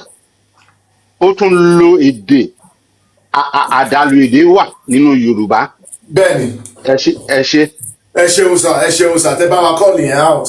So what what Babami was identifying there is in Yoruba, in the culture and in the language, we also have, when you're referring to a child or baby, sometimes a child could be anyone within, let's say, between 0 to to 11. They become teenagers from 13, 11 to 12. You could say that's a child. They become teenagers from age 13 onwards, right? Okay. So basically, how do you identify whether it's a newborn or a toddler? So a newborn, they call them omowo. Omowo. If you want to identify, that person is still a newborn. Okay, that person is still just a little baby, a little child, a little baby. Because what happens? Or what meaning hands? What happens? What do you do with a baby? A baby is not walking yet. You carry them in your arms. Carry it. Right. Well, okay, so that's what Babami was saying there. So baby, or sometimes you also hear ikoko. Sometimes instead of omo or deeper word, you may not hear this often, especially in the towns and the cities. Okay, but a deeper or word in Yoruba language for baby is also ikoko. Ikoko. It's important that we understand that. And Esheungo Babami Prince about calling you out. Thank you, sir. Esheunbami. Yeah, that was a very good observation, actually.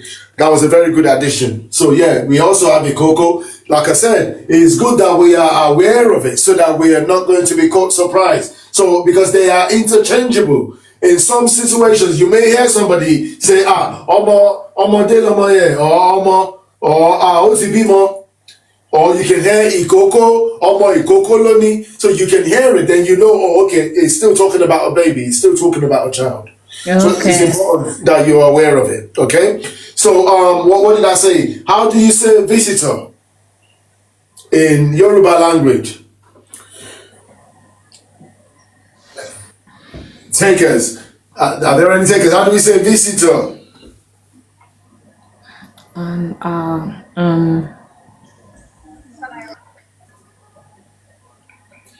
Visitor is Wani? No, visitor is alejo. How do you spell it? Are you able to say it? Alejo. Alejo. Yeah, alejo. My gosh. Okay. And we've also got stranger. A stranger is ajoji. Ajoji. Ajoji. Ajoji. Meaning stranger. So Baba mi. Alejo. Mo fẹ́ sáré differentiate between àlejò. Àlejò yẹn a máa ń sáré lò fún àwọn tó bá kí wa nílé. We normally use it for people like that, visitors that come to visit us in our town. True. Bẹ́ẹ̀ àjòjì àti ààrẹ a máa ń lò fún àwọn tó bá wá from one town to the other or from one city to the other. Oh. Yes. So there's difference between the two. So if, for example, your close friend, come to visit in your house now. That's àlejò. And you are the onile, is a guest. Visitor, yeah. Or your visitor. Or guest. But tí ẹnì kan bá travel from, for example, from country kan sí country mi. Yeah. Àlejò ló máa jẹ́ tó bá dé country yẹn. Ó dẹ̀ lè jẹ́, ààrẹ. Ààrẹ is another word for àlejò. Oh. Because he also means a traveler. Yes. Ààrẹ. It means a traveler as well. Okay? Yes. Because they're visiting. But now you're just, we're getting into semantics. Okay. They still fall under because somebody's visiting you, they are automatically an àlejò. They're coming to visit you. You're a visitor. They are àlejò. But under àlejò, we also have a category of ààrẹ, and that's what Babami Prince is calling out. It means somebody who's actually traveled in from a distance. Okay. Yeah, from a distance. Okay. I don't want to go too deep. Here and there, I take notes. Okay. I hope that's making sense. That makes sense. Okay, excellent. So yeah, so what else do we have in there? We could also have neighbor. So what's neighbor in Oh, that's a good one.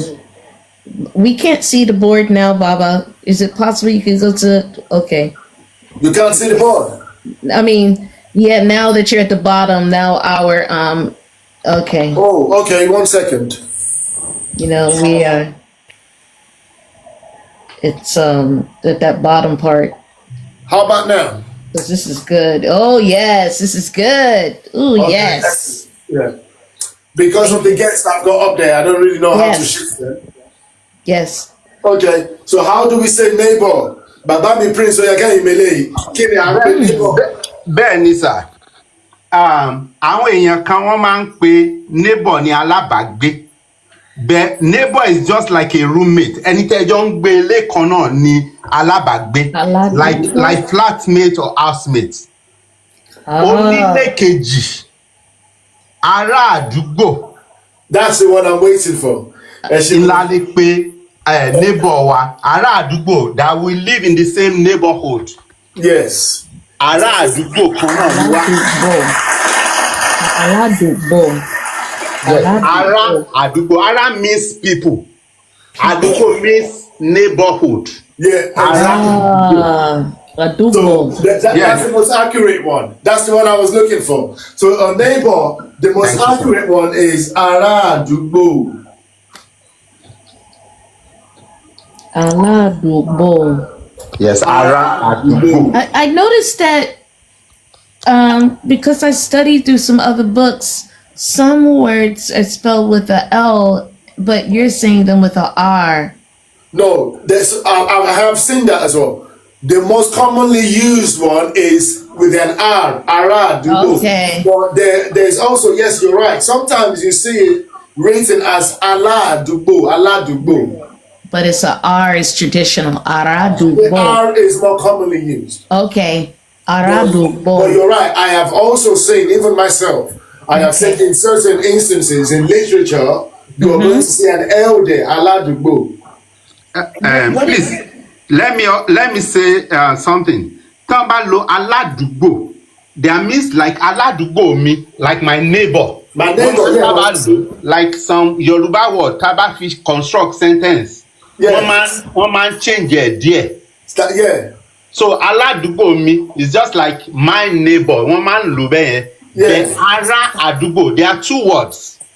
Tán fi form like phrase. One fi form phrase. Ará means people. Yeah. Ará means people. Àdúgbò means neighbor. So ará àdúgbò. So tí n bá ní ẹ̀yin ará, people, my people, ẹ̀yin ará mi, ẹ̀yin, you know, I'm referring to people. And àdúgbò means neighborhood. Tí n bá ní aládùúgbò mi, like it's my neighbor. It's my, we live in my neighborhood. Okay, Jim, they call the out but yes, sir. But the me here no create association. Yes. You see, the me aládùúgbò mi or ará àdúgbò mi is the me that creates the close association. But ará àdúgbò, it means neighbor. Ará àdúgbò means neighbor. Okay? But when they now put me, that means I am now saying my neighbor. Does that make sense? It is the me which creates that ownership, that association. Okay? So yeah.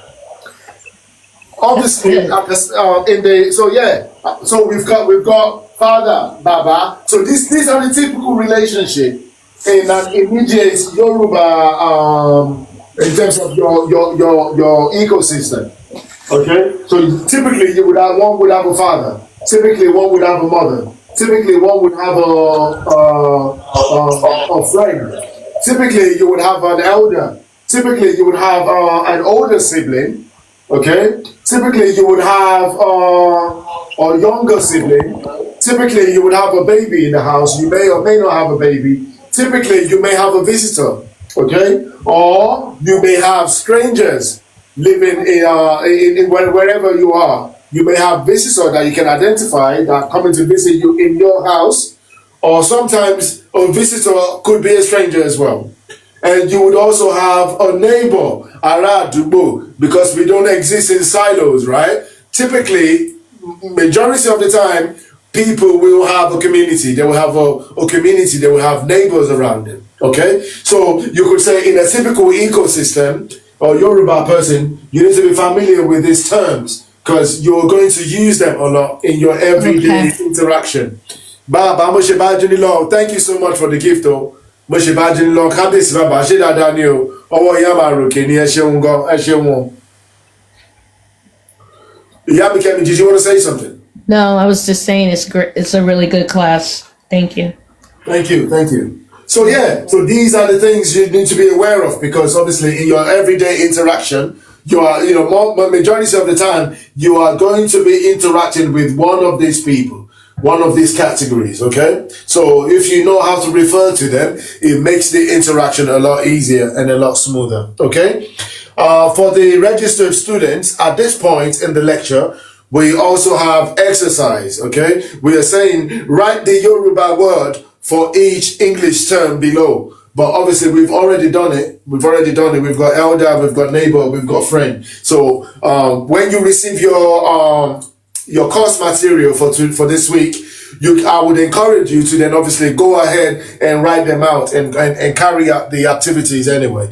Because again, hearing somebody speak about something is a good way of learning, but it is not as memorable as when you start writing it down yourself. Because when you write something down, you learn it twice. Okay, you're learning it from an awareness perspective, but you are also creating a muscle memory. Muscle memory is, the way of writing, you're learning it twice. So when we write something down, we're learning it twice. Okay? Thank you for the gift. Babami Prince Olaito, thank you very much for the gift. Ọwọ́ ìyá máa ròkè ní o lágbára Èdùmàrè. Olúwo mi abẹ́rẹ́ fáwọn ṣe bá yín lẹ́ẹ̀kan sí o. Ṣé bàbá ṣì wà around? Mo try láti gbé yín sókè lẹ́ẹ̀kan. Ó dà pé wọn ò sí around. Bí a tó bá padà wá, a máa rí yín bá lágbára Èdùmàrè. So yeah, so I would encourage the student, when you receive the learning material for this module, it should be sent out to you this evening. I would encourage you in your own time, practice the activities as well. Because again, it would make the learning, it would make it, you would absorb it even better, even deeper through the writing out, through the activities that we've prepared also. Okay? If anyone wants to take a screenshot, this is the time to do it. Okay, I'm going to give you 30 seconds in case somebody want to take a screenshot. Please go ahead and do that before I wipe the board. Gone. Okay, so let's get into week 3, lesson 3. Okay, the next session is going to be about Ìbá. Okay, in the last couple of weeks, I've been emphasizing that Yoruba language is a language of what? I have said it's a language of tonality. I have said that a lot. But in addition to that, what else have I said? I have also said Yoruba language is a language of reverence. It's a language of respect. Okay? So we use Ìbá a lot. A máa ń ṣe Ìbá is a language of Ìbá wà nínú nǹkan tá à ń pè ní ìwà pẹ̀lẹ́, which means we pay homage. Okay? So how do you pay homage? So if you look at Ìbáṣepọ Àwùjọ, then our bọ́ sínú Ìbá, which means homage. It's a way of giving reverence. And it's a mark of what? Respect or honor. Okay? What Ìbá means homage. It's a way of giving reverence and it's a mark of respect. And it's a way of honoring somebody. So when you say Ìbá, you are going to hear, you would have heard it a lot. in my speech today. That's the way I normally greet people. I would say, Ibao, Mosheba, Junilo, that means Mosheba Fun. Somebody like an elder, like a superior. Okay? So, but Bao Lashima Wan Sheba Fun. Okay, how can I put this? How do you do Iba for your father? Okay? So now we're getting into the point where we're going to start combining words, forming syllables, and forming sentences. Okay? So how do you pay homage to your father? If Iba means homage, then how do you pay homage to your father? How do you, Iba babami. Very good. Iba kini. Iba babami. Yes. Babami. Iba babami. Yeah, Iba babami. Very well done. Very well done. You say Iba. Iba fun. Babami. Okay, Iba fun babami. Okay, it's important that I call this out to you because Yami can remember what you said. You said Iba babami, which is accurate, which is right. Okay, but you skipped the fun, and it's correct. It's grammatically correct. However, when you are using, it's more like an they call it a parodia, which means abbreviation. Okay. You see? So when you say Iba babami, you've abbreviated it. But but when you're breaking it down to the root word, to the root meaning, yes, it would be Iba fun babami. Wow. Because it means respect to my father. Or is that to, or is that respect granted to my father? Fun is a two. Is Two. Yeah, that's two. Okay. Fun, that means that's the person I'm giving it to. Does it make sense? I always thought Basically means respect or homage or reverence. Is interchangeable. Okay. Got it. Yeah. But is okay? I'll ask you. Respect to my father. Okay.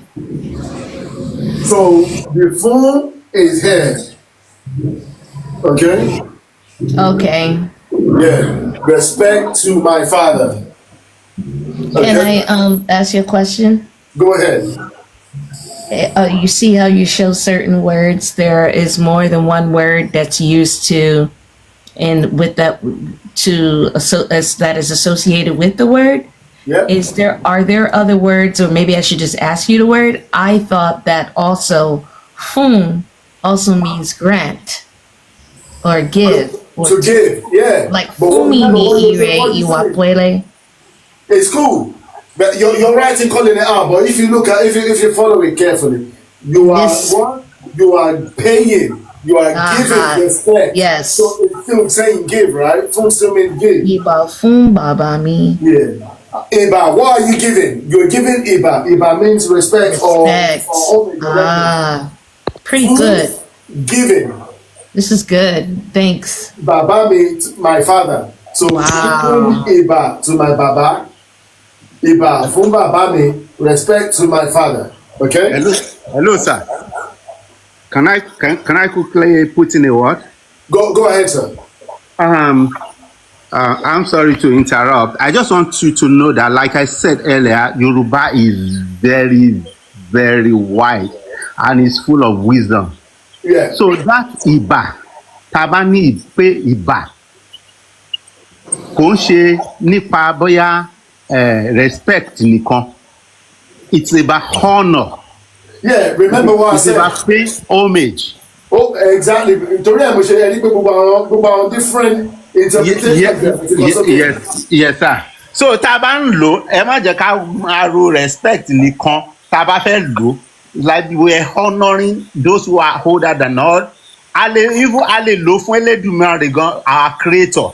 A máa ń ṣe ìbà fún Olódùmarè. A máa ń ṣe ìbà fún Elédùmarè. àti àwọn tábà like our teachers like irú teacher wa sí tábà ní a ṣe ìbà fún yín o, like we are giving kudos to him, we are giving honours to him, we are giving respect, we are, you know, we are adulating him pé ẹni tó tá n benefit lọ́dọ̀ ẹ̀ tó ń ṣe dáadáa sí wa. Absolutely. Absolutely. So basically, Babami is literally just calling out what I said earlier, that Iba, there are different interpretations of it. It could represent homage, paying homage to somebody. It could mean in reverence to somebody. It could mean respect, and it could also mean honor. So where you see respect here is interchangeable. You may easily swap out respect for homage. You may swap it out for reverence. You may swap it out for honor as well. Okay? So it means all of those things. Is it clear? Does that make sense? Okay. So, because you may come across Iba and somebody can use, Iba, I mean, I'm in reverence. But it's the same thing. And even this one, if you say Iba, Fum, Babani, even that is not actually a complete, if we really want to start breaking it down to the etymology, is Iba is respect. But you can actually say Mo, if you really want to break it all the way down, you would say Mojuiba. Yes, Mojuba ile. Mojuba fun Baba mi. Yes. You see, this is now completely breaking it all the way down to the root words, to the etymology. We've broken it down completely now, because we are now saying, because this assumes, there's an assumption in this one, isn't it? This one here, Iba Fumba Bami, you're saying homage, respect or honor to my father, but you have not identified yourself. There's an assumption that the Iba is coming from you that you're speaking. But if you really want to break it all the way down, you will say Mo Abi Mi Juba. Depending on the ethnicity, sometimes some people use me, okay, which means I. In this version, there is no I in there. It's just an assumption that it's coming from you. It's coming from yourself. When you say Ibafumba Bami, you're saying homage, reverence to my father. But you have not identified yourself in that speech. It is implied, but it is not explicit. Okay? But when you come into Moju Ibafumba Bami, that means it's explicit now. I am saying I pay homage to my father. Okay? Mojuiba. Okay? Iba. You see, I've also introduced another word. Is what? I have put Ju. See, this one here. I have just introduced it. Because it's implied. When you say Iba Fumba Bami, it is implied. When Mojuba, that means I am paying homage. But when you want to be explicit, you actually put the Jew in there. It's implied in Ibafumba Bami, but it is not explicit. Does that make sense? Jew is like an action word. It's a verb for I am paying in homage Fumba Bami. So Mojuiba Fumba Bami, Mojuba Fumba Bami. It's actually, if you're breaking it all the way down to root words, you're really, really separating the sentence into discrete words. You would write it out like this. But in modern speech, because we're in 2025, okay, most of the time you're going to hear Iba, Moshiba, or Mojuba, Iba, Fumabami. You understand? So they are both correct. But this is just you could say, if you wanted to speak the language, in perfection, to perfection, you would go with this one because it's got more. It's broken down into the smallest unit. Okay, I hope that makes sense. Okay, so if you wanted to say respect to my mother, what do you say here? If it's your mother, then what this becomes what? Yeyemi. Yeyemi or Yami. Or Iyami. Very good. Ibafun. Iyami, Iyami or Yeyemi, yeah, which means respect to my mother. Okay? Mojú ìbà fún ìyá mi, or yèyé mi. Okay? So yeah, it's important to call that out. That mother could be ìyá or yèyé. They are both the same things, but depending on the dialect. Sometimes, some people, they use yèyé, and some people, but ìyá is more commonly used in today's term, in today's context. Ìyá is more commonly used, but yèyé also means mother. Okay? And then, if you want to say respect to all the elders, well, how do you say that? If you wanted to say respect or homage to all the elders. To all the elders, yeah? I don't know. All. Agba fún mi, baba mi. No, you're almost there. Could you try again? Agba fún baba mi. No? Ìbà, remember it's ìbà. Oh my God, Iba. Yeah. Ìbà fún àgbà. Remember what we said earlier? We said àgbà means elder, which is generic. Ẹ̀gbọ́n mi means my older. But is there a distinction for all? The all is just àgbà, it's just generic. Àgbà just means elders. But when you're saying ẹ̀gbọ́n, that means it's a sibling. It's a relative. Ìbà fún àgbà mi. Ìbà fún àgbà mi. Got it. But or you could say ìbà fún àwọn àgbà. That means honor or homage or respect to the elders. But if you're talking about within your own lineage, you would say, or maybe your elder, your older brother or your older sister, you would say ìbà fún ẹ̀gbọ́n mi. You're saying my older sibling. Okay. Oluko, you have three questions. Sibling, if it's a younger sibling, you say ìbà fún àbúrò mi. Okay. You understand? So, yes. But when you say àgbà, it's generic. It doesn't have to be necessarily have to be a relative of yours. Okay. So you have three questions down in the thread. Someone's asked you three questions in the thread. Okay, let me have a quick look at that. How many days are you hosting class?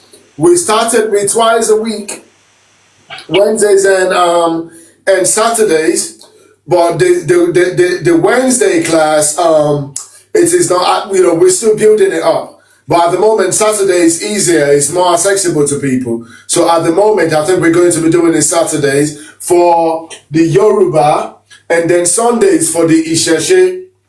Okay? So, it would be for Yoruba specifically, the Yoruba language, the foundation course is going to be on Saturdays. Okay? But we've got another course, which is Ìṣẹ̀ṣe, which is getting into more spirituality aspect, of our culture. That's going to be on Sundays. Okay? Mm-hmm. I hope I've answered your question. You said Ọmọ ayé dọ́gbọ́n. Ọmọ ayé dọ́gbọ́n. I hope I pronounced that well. I hope I'm not butchering that. My apologies if I am. Follow page, follow page so that you'll be able to keep up with what we're doing. Okay? So yeah. And like I said, so ìbà fún àwọn àgbà, respect to the elders would be ìbà. What's going on? I'm running out of ink already. Ìbà fún àwọn àgbà. Àwọn àgbà. And àgbà is what? Elders. Elders. Okay? We've already identified ìbà, right? Ìbà means homage, it means respect. Àwọn means, àwọn is the third person speech. It's saying àwọn, that means them. Okay? Mm-hmm. We learned that last week. Àwọn means them. If I'm including myself in that, instead of àwọn, what would I use? We covered that in last week's lecture. If I'm including myself in that demographic, what would I say there? Instead of àwọn, what would it change to? It becomes àwa. Àwa means them, but àwa means us. It means us. Yeah. Does it make sense? I won't means them. Yes. Àwa means us. Oh, that means I'm not included in that demographic. Okay, got it. Or if I want to say you people, it would be ẹ̀yin. Ẹ̀yin. Yeah. Okay, so that's the second person speech now. Àwọn is a third person speech because they're not here. I'm talking to someone, but I'm saying I am paying homage to àwọn àgbà. But if I'm saying for you elders, you people, you elders, I'm paying homage to you elders, you and others, I would say ẹ̀yin àgbà. If it's me, like all of us, I would say àwa àgbà. Okay? I hope that's clear. That's again referencing last week's lecture. So if you've got the course material, we broke that down in a bit more detail in terms of how to use the nouns and the pronouns. And also we also explored the first person speech, second person speech, and the third person speech. We covered all of that in last week's lecture. Okay? Yes. And there's a Yoruba proverb which says, why is it important? Because like I said earlier, Yoruba language is a language of reverence. We say Ìbà is very important. Paying homage and to your paying respect, paying homage to one's elders can open doors. It's like it removes friction in human interaction. Okay, it can remove friction and human interaction. And it's more common in Yoruba language because Yoruba language, like I said, it is not an ordinary language. It is not just words and verbs and pronouns and nouns. Because Yoruba people, they are no ordinary people. Because Yoruba people, we are what? Ọmọ Olódùmarè. Huh? Right, children of Olodumare. The children of Olodumare. We are also what?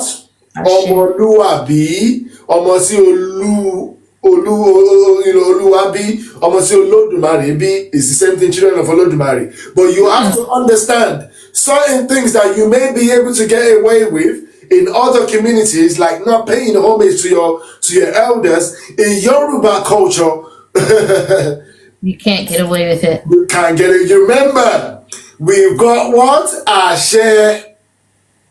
Right. For instance, let me give a demonstration, and I don't want to alarm you. I don't want to scare you, but because we in our words we have àṣẹ, and our elders. How can I put this mildly? Okay. Don't do it mildly. Just do it. Let's hear it. Okay, let me go raw. So basically, look, it's in your best interest to need ìtẹríba. Ìtẹríba means to have respect for elders. It's also in your best interest because it's not unsafe. In Yoruba culture, people have things. People practice metaphysics. People practice quantum physics. Exactly. Woo! One of the elders, if you don't pay homage, if you walk past the wrong type of elder and you don't pay homage, they can make things happen to you. Right. That's the extreme, why it's important. Obviously, it's in general thing, it's just good behavior, right? It's good behavior in general, but in any community, it's good behavior to be able to show respect to people. But in Yoruba culture, remember, we are what? We are Ọmọ Irúnmọlẹ̀. Right. Yoruba people are not ordinary people. Right. The religion came and they tried to bury all of that. You understand? They tried to suppress it. They tried to, demonize it. But look, in reality, we are not ordinary people. Right. That's just, you just have to live with it in the end. Right. So not paying respect to the wrong kind of elder can be very costly, because Right. Yoruba people, it's like I don't want to go too deep, because but just know that people there are powerful people, and they have ashe. They have Yoruba people are powerful people. So if you say the wrong thing to the wrong kind of elder, you can be punished in a way that's non-physical. Right. Because their mouth is so strong. In a way that's non-visual. Right. I'm just gonna leave it at that. Okay. So it's a general good behavior thing, because it's under Ìwà Pẹ̀lẹ́, Ìwà Ọmọlúàbí, which means being good-natured, being a person of warmth, being a person of respect. Okay, it's a demonstration of your upbringing. It means you were well taught. Okay, because this is something that Yoruba people take seriously, but it's also in your best interest as well, because in Yoruba culture, the weighting of disrespect when you don't pay homage, it might be higher than in other cultures. Yes. It might, in other cultures, okay, you don't say good morning to somebody, okay, maybe it's not a big deal, but in the Yoruba dynamics, it is a big deal. Yes. It is a big deal. In other cultures, you may be able to get away with certain disrespect, but a Yoruba person won't need to chastise you physically. I hope that's in the mildest way possible. Okay? A Yoruba elder, typically, a real Yoruba elder has certain things. Okay, they don't have to. Sometimes they can just look at you in a particular way, and something. Anyway, we're getting too deep now. Let me just leave it there. Just know that. Great. They can just look at you and what? Tell me. Tell us. Just that one thing. Let's not go too deep. Basically, what I'm saying here is stop. Hello. Paying homage. Hello. Having respect carries more weighting in the Yoruba dynamic. It means a lot. It means a lot. It can be a matter of life and death sometimes. Can you hear me? Yes, yes. Can you hear me? I'm going to. ẹ má bínú, mo kàn fẹ́ sáré dá sísà tó ń béèrè question yẹn lóhùn ni pé Yorùbá a ní oríṣiríṣi ọ̀nà tá a fi máa ń bára wa sọ̀rọ̀. Ẹ sọ ní English. We have different means we use to communicate, or our elders, our parents used to communicate with us. So sometimes a look is not just a look, it means something. So for example, when my mother, for example, have some visitor and she's entertaining them, and I wander into the living room where they are being entertained, and they have food on the table.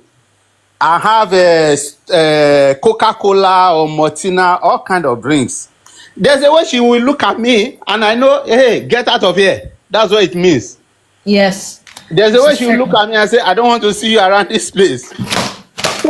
So they have a way. Then when they send us on errand, there's a look they will give you. There is a way when they are talking among themselves, or probably people older than you, and you put your mouth in it, or you want to interject or say something, and they don't want you there. There's a way they give you a look. So what our teacher is trying to say is communication is wide in Yoruba tradition. So it doesn't mean that someone have to open their mouth before you know they are talking to you. Thank you, sir.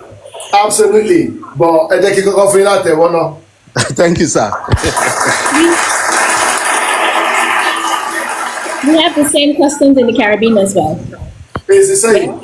Yeah, you can make you wouldn't disrespect an elder, because it would mean that there will be a visit to your home. After that visit, what happens? Or that elder can chastise you right there and then. So it wasn't so much in terms of metaphysical, more in terms of physical. That's my point. Yoruba people, we are a supernatural people.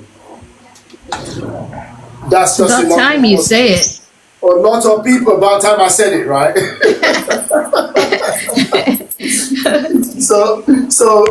Yeah.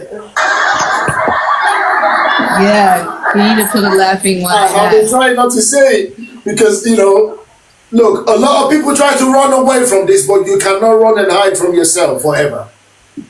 Yep, Okay? that's right. People have tried to run from it through religion. They have tried to run from it through westernization. But look, Yoruba people, we are supernatural people. You cannot run away from it. You can run and run and run, but look, you can. At the end of the day, you're gonna have to face the music. Run away from yourself. That's right. We can't keep running from ourselves, which is why I wrote this book. Okay? That great book. It is helping people to understand the self. This is all of it. When you hear people when they say, "Oh, you need to understand the knowledge of self. You need to have the knowledge of self." This is it. This is it. This is it. This is what it means to have the knowledge of self. Okay? Yeah. At the fundamental level, it gets deeper. It gets a lot deeper. But ultimately, we need to stop running from. We can't run from ourselves forever. Okay? We are supernatural people. That's just how it is. It is in our DNA. Okay? So Yoruba people have the key to unlock Ashe. Yeah. We carry that, and it's deep. But a lot of it. Those keys. Can I have those keys, please? You've got some of it. You've got some of it. You are born with it. You just need to know how to use it. You have to know how to activate it. Once you are Yoruba, born Yoruba, you have those virtues in you. You have all those gifts in you. You have all those powers in you. Benny, and you can learn it. If you're not even born Yoruba, you can learn it. Yes. Learn how to use it.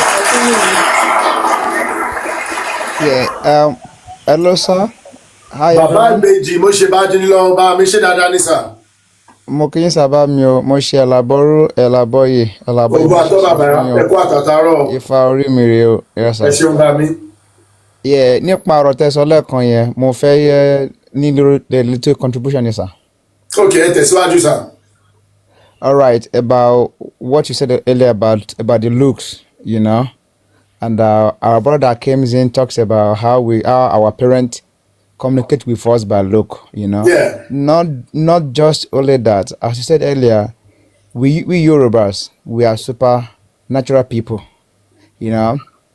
and we have some of our elders that they have this power within them, but the power is not physical.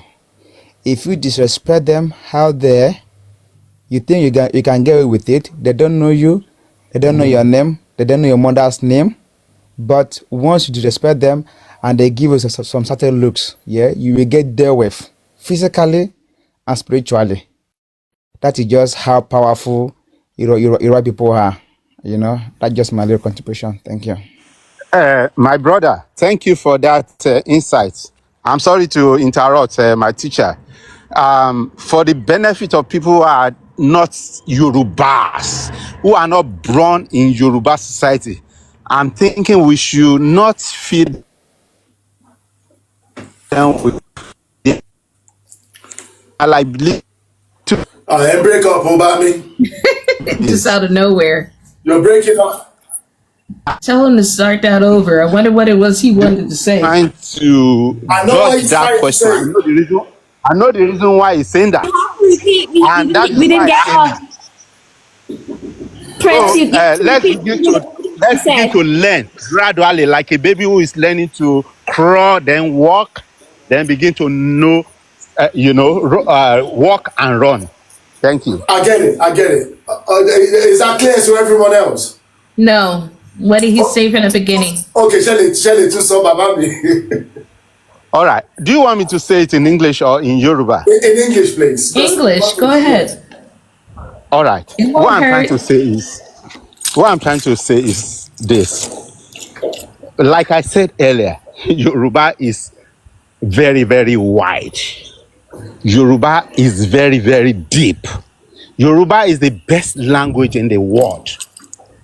But for you to understand Yoruba, you are like a baby who is learning how to crawl.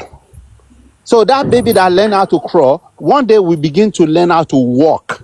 Then after they start walking, they begin to run. Then that is how Yoruba is. So you are learning basic things like greetings. From greetings, like ẹ káàárọ̀, ẹ káàsán, ẹ kúrọ̀lẹ́.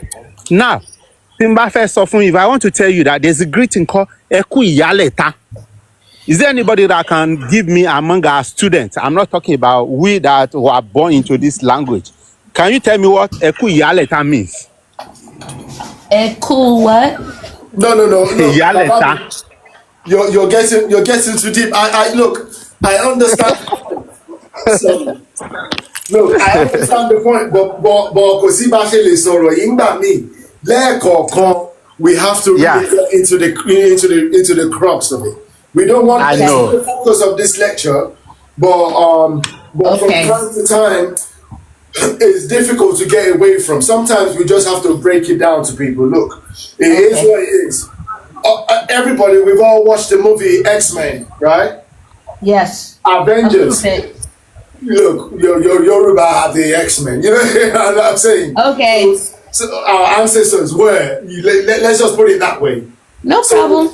So yeah, and all of that is still available, and people still have those abilities. And that's why things, like disrespect, it carries an extra weight in Yoruba. Yeah, it can be costly.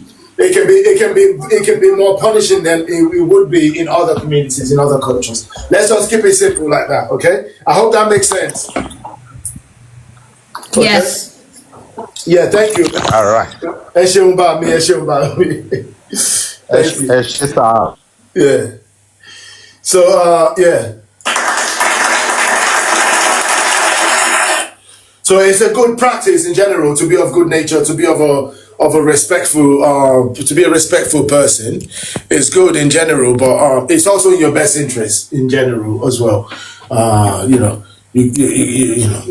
Yeah. Anyway, let's not get too deep. So yeah, so so there's a proverb that actually relates to this. That it's in the module, it's in the workbook, which says, "Ènìyàn tí kò mọ ìbà kò ní mọ àlàáfíà."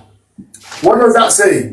Ènìyàn tí kò mọ ìbà, that means a person that does not know how to show respect, how to pay homage, how to give reverence, how to honor people and elders.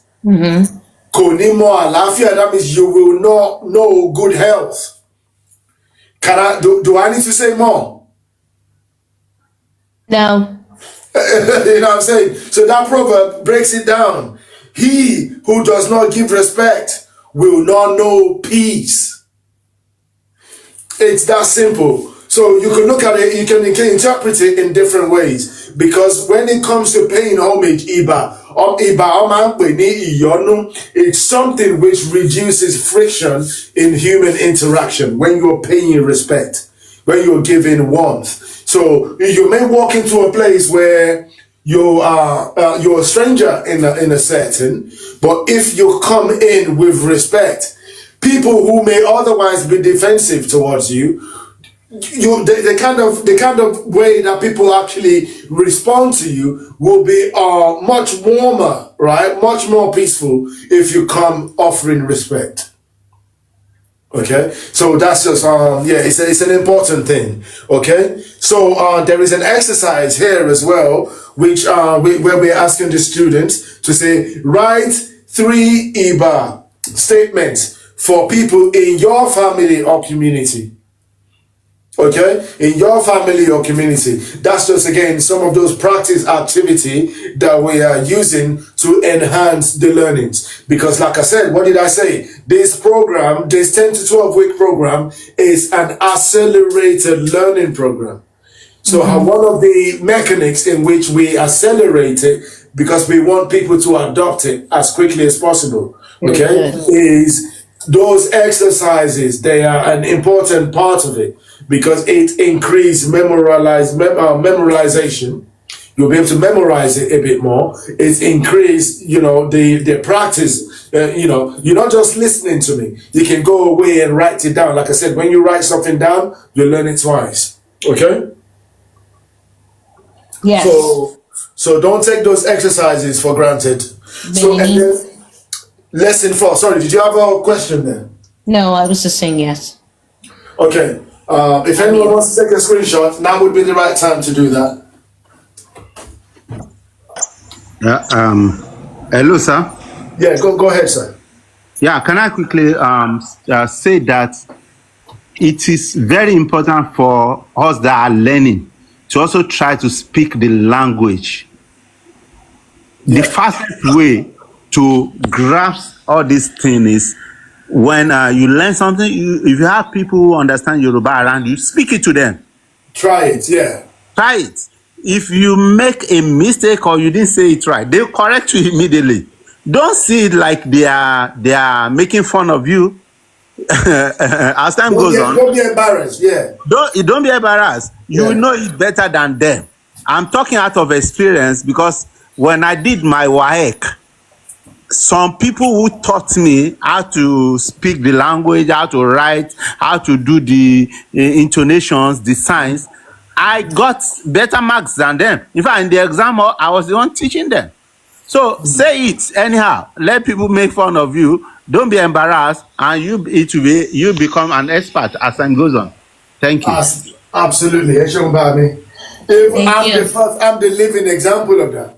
Because people here, there are people here who may actually be in the comment section now who would say, just last year, if you heard my Yoruba, just last year, just 12 months ago, it was nothing to write home about, but it was only through speaking it that I begin to gradually improve. And I'm not perfect yet. Even I'm still learning it, like I always say. I am still learning. I am still in the process of developing even more. But we learn a lot faster through practice, right? So whenever you have an opportunity, the Iwure is those are very good places to start. And also, if you have any way to interact with others, that's right. Yeah, the others, if you have an opportunity to interact with them, obviously that's only going to speed up your learning. Thank you so much, Joe. Dara Irisimi, Thank you for the gift. So we're in lesson 4. We have to speed things up now. We're running a bit late on the time. So lesson 4 is about Asha, Iba, Ati, Ìdánimọ, that people call etiquette and identity. So we're getting into what? Asha, Ìwà, Ìbá, àti kíni, àti ìdánimọ. Ìdánimọ. Meaning what? Meaning etiquette and identity. So we get into etiquette and identity. I'm gonna have to give myself a new marker. This one's getting tired. Where do you buy them? Yeah, it's getting tired. Mm-hmm. I thought I had another one here. What's this? It's red, isn't it? Yeah, I mean to continue with that. Okay. So Asha, Ìwà, Ìbá, àti ìdánimọ. Ultimately etiquette and identity. Okay, so let's create some columns here. Context. Okay, I've got context, expression, and meaning. Expression and meaning.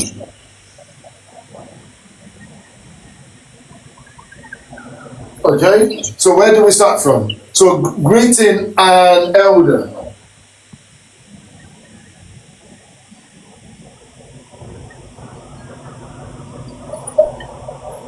Okay. And what else? Greeting a pair. Yeah.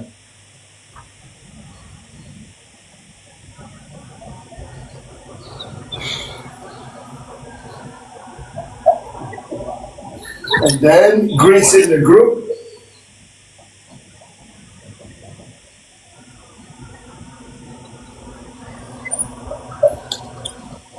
And responding to greetings.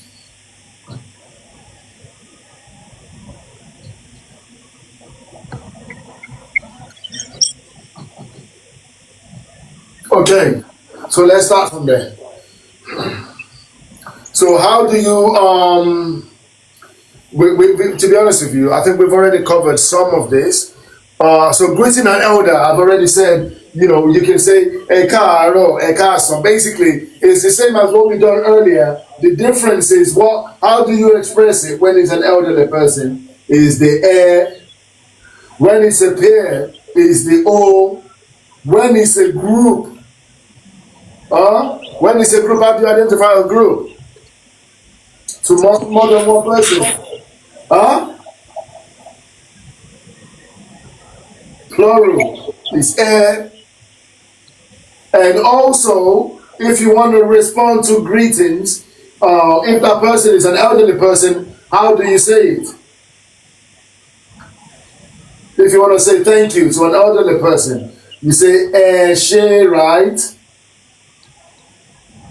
Right? If it's a pair, what do you say? You say oh she, right? Or so yeah, it's basically just again re-emphasizing what we've learned from previous lessons. It's just re-emphasizing it here, just calling it out more explicitly. Okay? When you're greeting an elderly person, you start with an e, so it could be ekaro, ekaso, ekale. When you're greeting a pair, you start with an o, which it could be karo, karo, kaso, karo, karo, kaso, okale. When it's a group, it's e, because these are similar, aren't they? Because in Yoruba language, we use pluralization to identify, to use it as a way of paying homage to an elderly person. Right.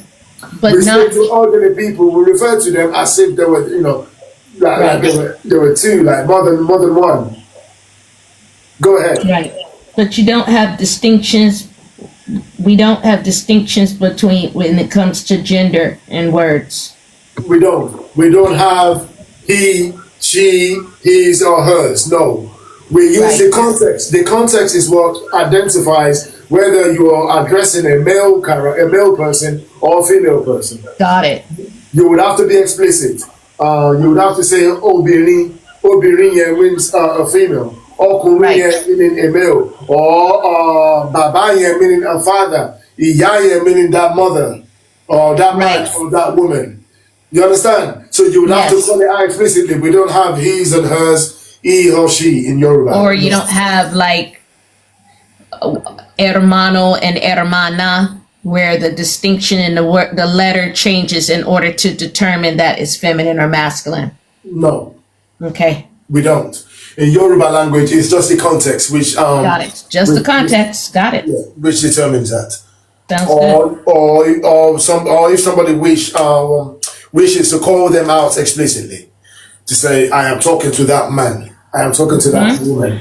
You can't say, oh, I'm talking to, to him, and it means, and it's got gender attributes. No. Can I quickly add something, sir? It will be generic. Go ahead, sir. I just want to say that Yoruba language have so much respect for women. So if you want to distinguish between a male and a female, you have to specifically distinguish between them. Like say arakunrin, arabinrin. Yeah. In Yoruba society, we have the oldest form of our democracy, even before the Romans and the Greek. Absolutely. Because our system of government have both male and female. Look at that. So we have people that we call Iyalode and Iyaloja. Those people are part of the government. So we have females who are well respected. So apart from our mothers and our aunties and the elderly women in our society, we respect our women a lot. So we see our women like male too. Unless you want to distinguish, you have to mention specifically that I'm talking to a female or a male. But we address everybody as equal. Thank you. Okay. That's the perfect way to put it. Thank you so much. Yes, sir. So, thank you so much for saying that.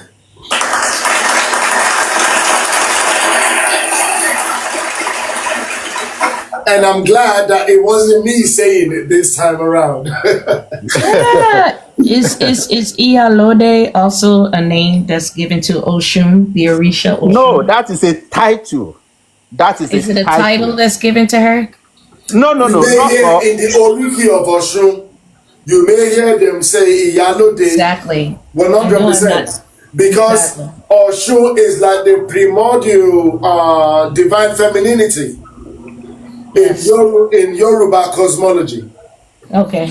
So all the titles that are given to our women, our mothers today, and the role that they play, the first person in our cosmology to perform that role, to play that role, it all was okay. I don't want to go too deep into but it's all connected. It's all connected. It's all connected. I only talk about what I know. It's very much connected. Okay? It is very broad. Yeah. But some of us have been exposed to the broadness and the depth. So exactly. Exactly. So very, very good point. But this is why I said, especially in week 1, I emphasize that a lot, that in Yoruba language, you have to learn the culture with it.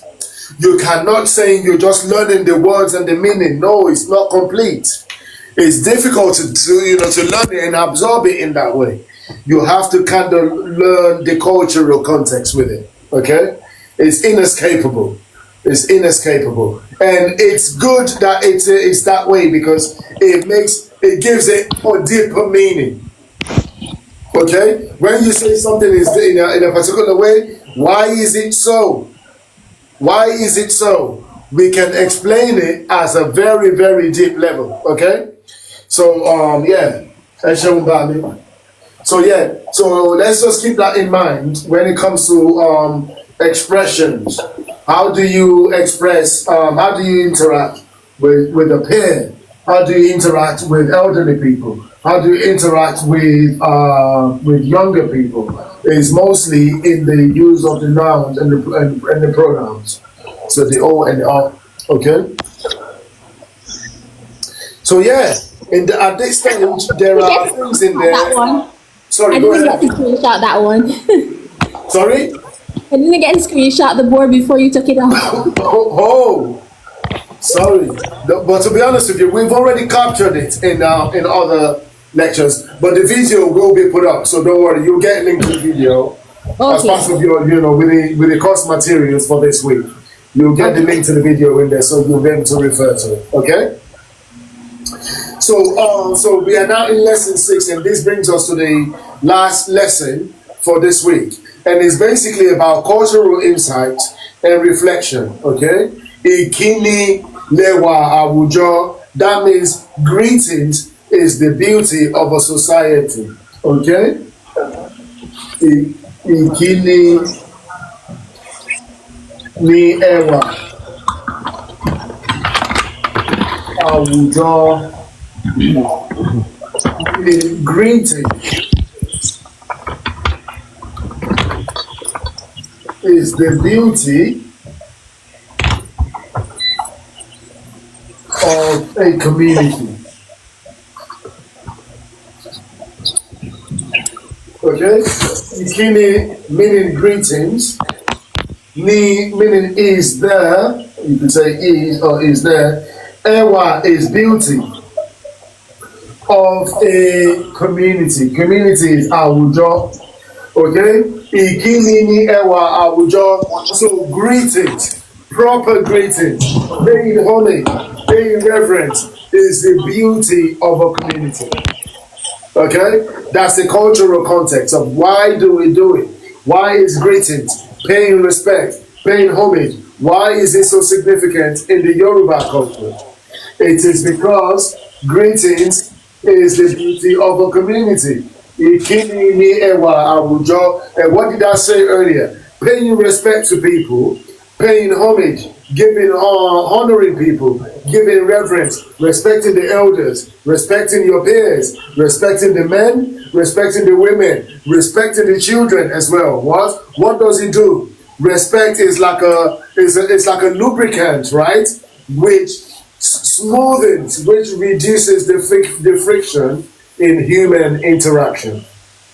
Okay, so people can go. I've gone to war with the wrong when the wrong words have been exchanged, and people have also fallen in love where the correct words have been exchanged.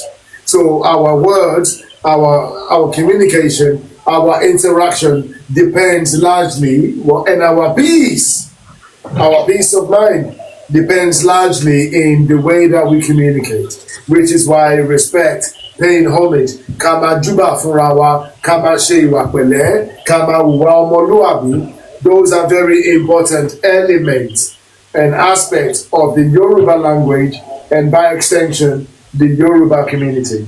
Okay? So Yoruba greetings, they are not mere words. They are prayers, they are blessings, they are spiritual affirmations. Okay? For instance, if you see a proper Yoruba person, when they want to say a prayer, okay, or affirmation or invocation, they start what? With Ìbà. Okay? Ìbà fún Olódùmarè, Ọba Tẹ́rẹrẹ kárí ayé, Ọba Àjíkí, Ọba Àjípè.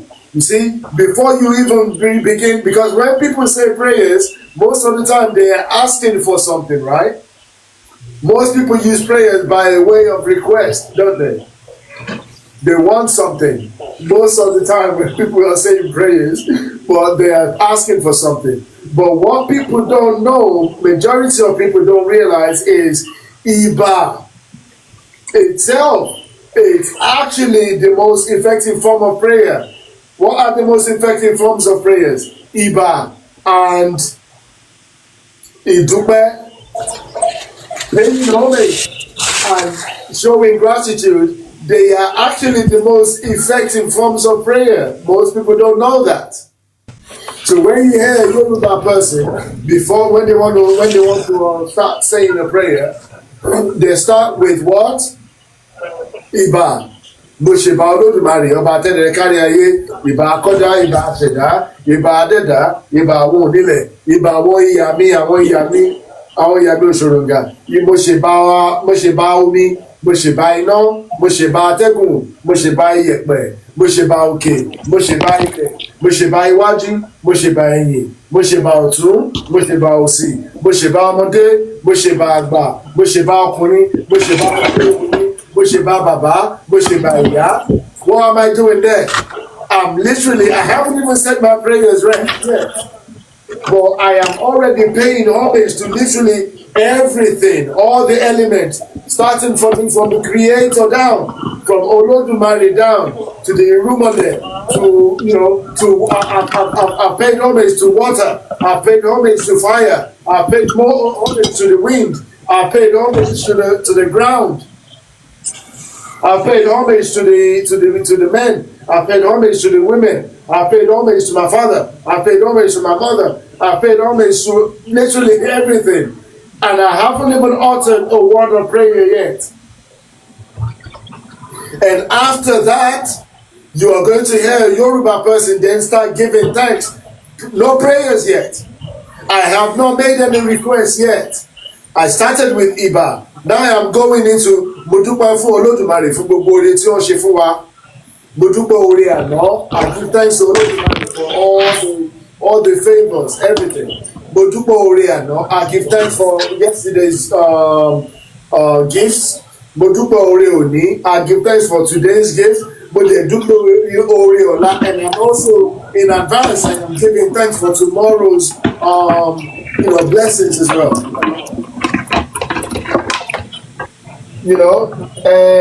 And so on and so forth, giving thanks, because a Yoruba person, when a proper Yoruba person, they go into, that's how that before we even pray, before we start saying, and then Olodumare, I would like A, B, C, or I would like X, Y, and Z, before we even start praying for protection, before we start praying for wealth and wisdom and anything else, I would like a new car, I would like a new house. No, we start with Iba. That's the way we open doors. Amajuba, no? We pay homage. The homage is like is believed to then open doors. And you give thanks, okay?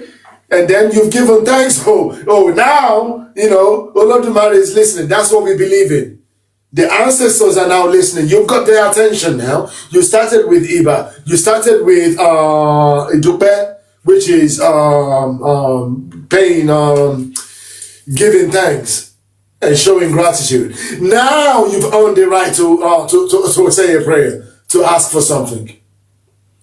That's the way that's what we believe in. So when we say Ìkíni Lewa Àwùjọ Iwa, it's something very, very significant in the Yoruba culture, in the Yoruba community, in the way that we live, in the way that we go about our experiences, our reality. These are very significant things. Hence why they've been included in the module, so that we can learn that as we're going. It is the why behind the practices.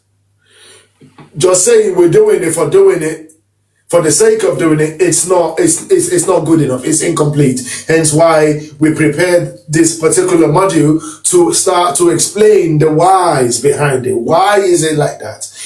Some people who are not of the Yoruba culture, they don't get it. Even within Nigeria, there are other cultures in Nigeria that are not.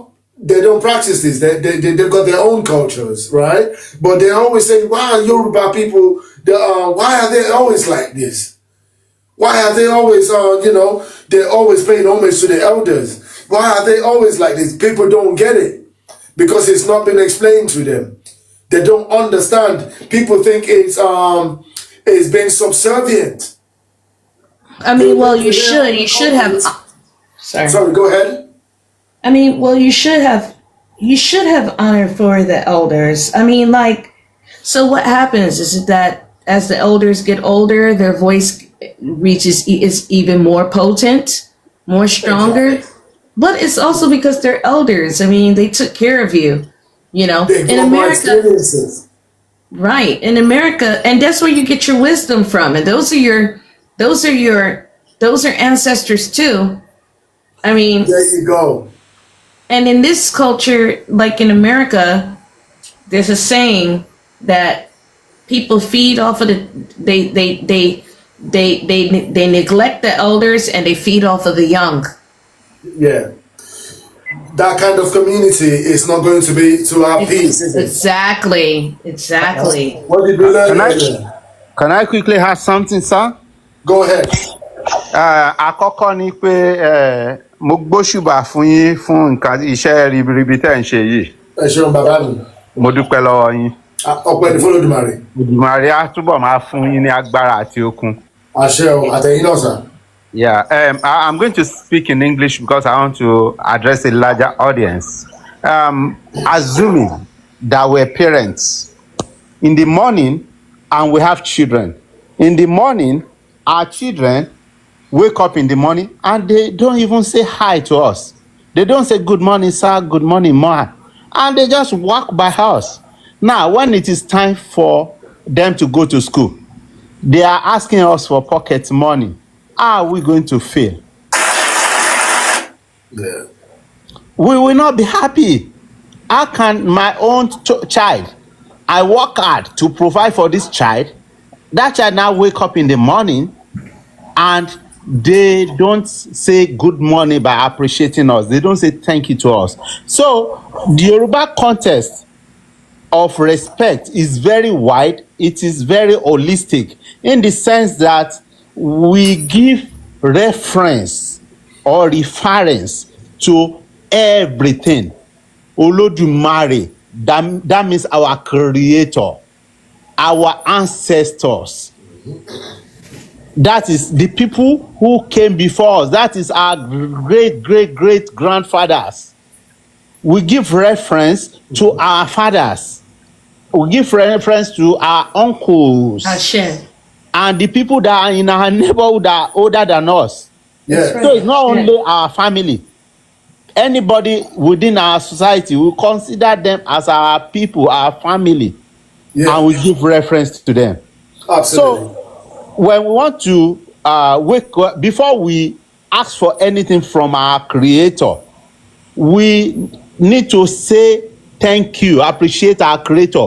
We need to praise our creator. So when I think of some Yoruba songs, Oshuba Rere, Oshuba, they are actually our own way of giving reference, giving homage to our creator.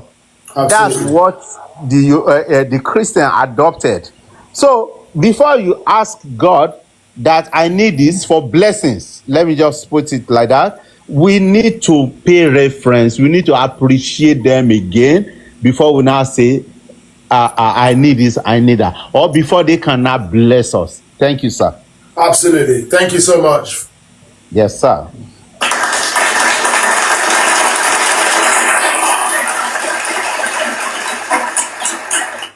Absolutely. So yes. So we've got a few things to take away. Ìkíni Ìbẹ Àwùjọ. Greetings are the beauty of our society, of our community. It's very, very important to make note of that. Okay. And what else did we take from it? What other proverb are we taking from it?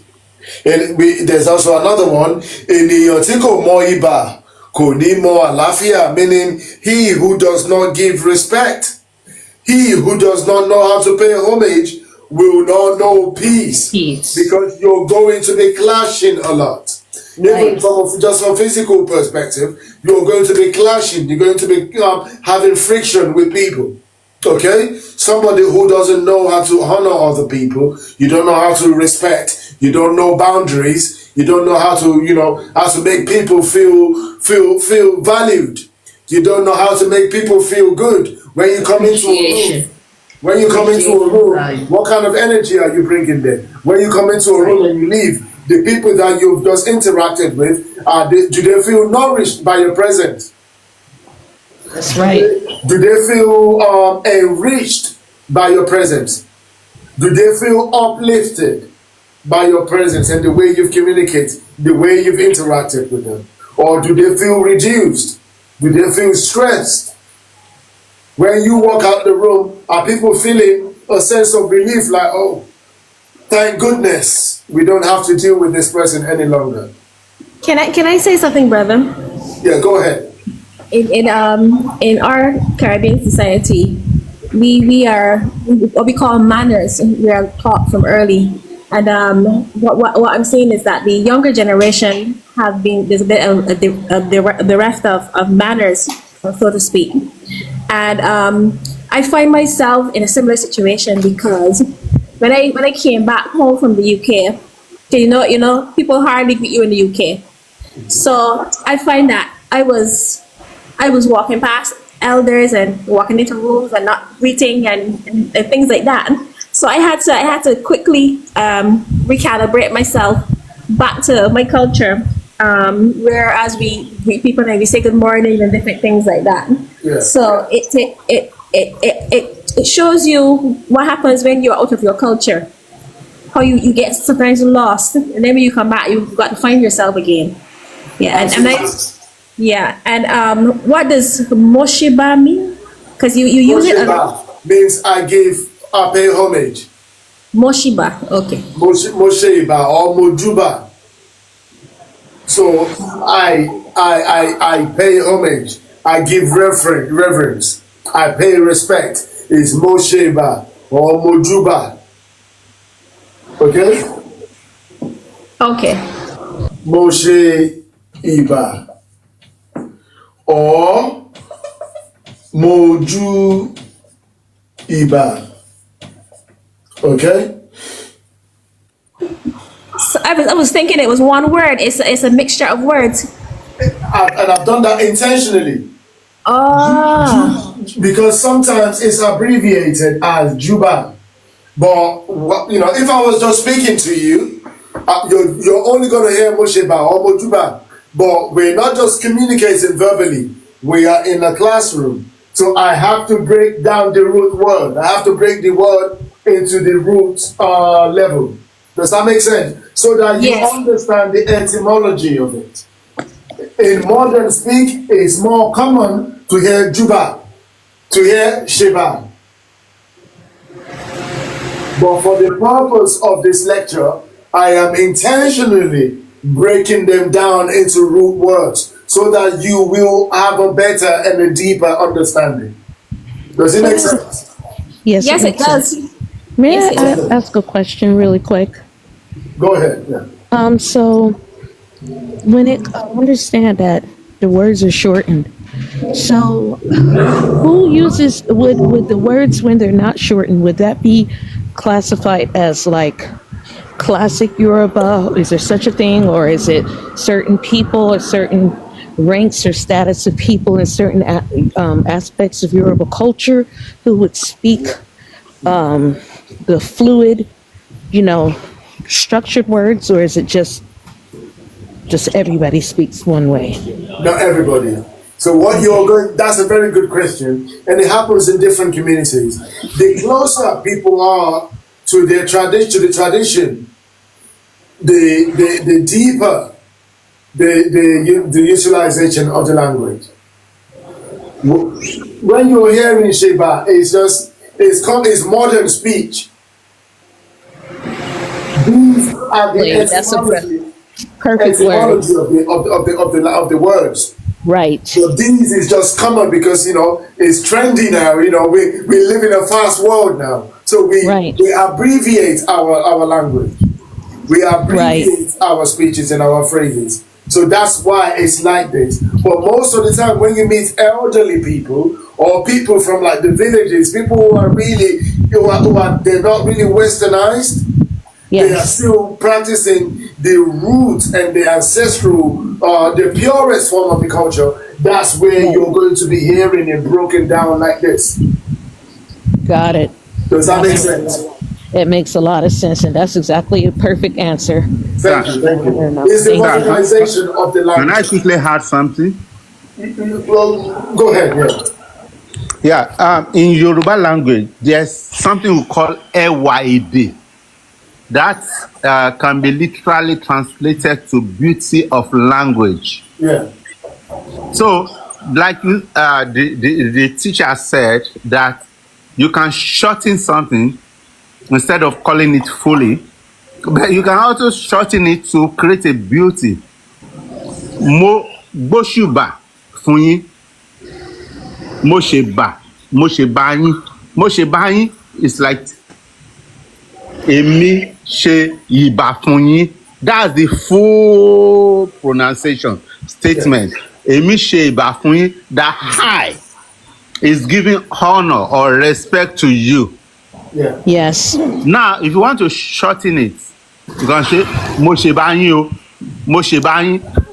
That is, you are shortening it. Now, I want to create beauty into that same statement. Mo gbóṣùbà fún yín. Gbé yẹn brings some kind of more respect, more honor, more weight. Yeah, that's it. More weight into it. Do you understand what I'm trying to say? So mo gbé is when you are lifting something very heavy. So you're adding weight to it. So whoever you are addressing, know that this person is really a value for me. Thank you. Yeah, absolutely. So that's the difference between fun means to give, be means to carry. Now you're now saying of a greater quantity. And I'm sure that because I've seen like festivals, just watching them, and I'm into fine arts. Since I was young, fine arts can include spoken word. Fine arts can include instruments, creating art. So I had been observing years ago Nigerian festivals, and I would notice that when there would be, like, say, certain officials sitting, and younger generations would utter certain, I don't know if it was prose or songs, but it seemed like they would utter the statements like a speech one way in one structure, but then they would utter it in another structure, and then you would hear everybody's applauding, yeah. And I'm thinking that when you all were talking just now, I was thinking, are there like those type of performers who would speak the modern and then they would speak the classical? Correct. That's a very good observation you just made there. So if it's like a festival now, if it's like a festival, like it's like a some kind of a celebration of the culture, okay, right, you're going to be hearing more of the deeper words and the and the sentences and the verbs. It gets deeper at that stage. It's going to be more pure, not just the modern application of them. Okay? But for the purpose of this lecture, I'm just using the opportunity to let you know that, okay, this is how the words are broken. Completely understand. So that if you were to encounter them in their purest form at the root, okay, you won't be caught off guard. It won't be a surprise that, oh, that's not the way Ori Réré described it. Does it make sense? It's just literally taking you deeper into your learning so that you understand it at a much deeper level. So the next time somebody say, Mosheba, you know it deeper than what they're expressing. Okay? So yeah, that's just the purpose of it. So which brings us to the ending of today's lecture. I thank everybody for your participation and for joining us today. I hope we've learned a lot from it. I hope we've extracted a lot of usefulness from it today. So we are in week 3 of the Yoruba Language Foundation. And this is part of the courses. One of the courses that we are offering at Yoruba Learning Academy. So we've got 2 courses at the moment. We've got the Yoruba Language Foundation, which is a 12-week program where we are learning Yoruba with the purpose, with the objective of helping the students to develop their language skills of Yoruba language. We started from the letters, the R, B, D, A, F, E, G, G, all the way to what? All the way to the very ending, U, we, yi. Okay? We started, we broke it down into vowels and consonants. We started applying the tonality. And in week 2, we started grouping the words into nouns and pronouns. We started what? Formulating sentences, grouping words, forming groups of words, breaking them, creating phrases, and then we started creating sentences. Now, we're going into deeper aspect of it. For today's lecture, it's about Ìkíni Ìbẹ, which is about the greetings and interaction. And we've been able to apply different dynamics to that in terms of how you address an elderly person, how you address a neighbor, how you address somebody who's of your peers, how you address your peers, how you address somebody who's younger than you, how you address a stranger. So again, we've gone into a lot of that, and I hope you find a lot of usefulness for it. For the people who are the registered learners, I am going to send out definitely. Hopefully tonight, but I'm starving. I need to get something to eat. So yeah, hopefully tonight, but definitely by tomorrow morning, you should receive the learning material for this week. And as you've seen already, typically you would get a PowerPoint deck of today's lecture. You would also receive the workbook. And the workbook is always going to have some practice exercises in there. So, and I encourage all the learners So please put those into use. Practice it. If you have any questions, you can either reach out to us on our website. There is a live chat function on there. So on yorubaronu.co.uk. But if you're one of the people that I'm already familiar with, you can also reach out to me either via TikTok or via Telegram, and I'll try to respond as quickly as possible. I've been offline for the majority of today, as I had other things that I had to take care of. Hence the late lecture today. So if anyone's been contacting me today, I have not been online today at all. But after this lecture, hopefully I'll have some warm dinner to eat, and then I'll be able to respond to any messages. So yeah, if anyone has anything you would like to hear, to share, any àbí àyọkúrò àbí ìbéèrè both okay. So if anyone has anything to add, any questions, then please go ahead and open your mic and voice up. Please, I have a contribution. Okay, sir. I really want to thank you for giving us the opportunity to be part of this. It's a great insight, and Eledumare will continue to bless you. I also want to say thank you to everybody who has been part of it. I want to encourage us to attend more. This is my first day.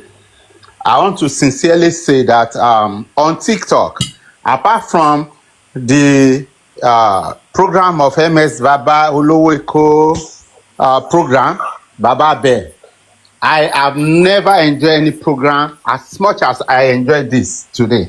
And I'm looking forward to the next one, next Saturday. So I want to encourage us to continue to attend, because the more we attend, the more we learn. Also, we should not be selfish. We should always try and share this program to other people, not only Nigerians, not only Yoruba people. One of the people who is an African American that shared this program too with this afternoon just sent me a text that she really enjoyed the program and she is gaining a lot. And I'm happy about that. And she also said she had my contribution and she's impressed. So one thing that we have as Yoruba people is that we don't appreciate ourselves. We don't appreciate our own. God, Eledumare, has blessed us more than anybody in this world. We have great culture. We have wonderful tradition. Our language is the best because we can use it in different ways. So we should try and be proud of this our language. We should let people who are not our tribe know the importance of this language and the beauty, and we should try and invite them, share this program with them, and invite them to be a part of it. Elédùmarè á ràn wá lọ́wọ́.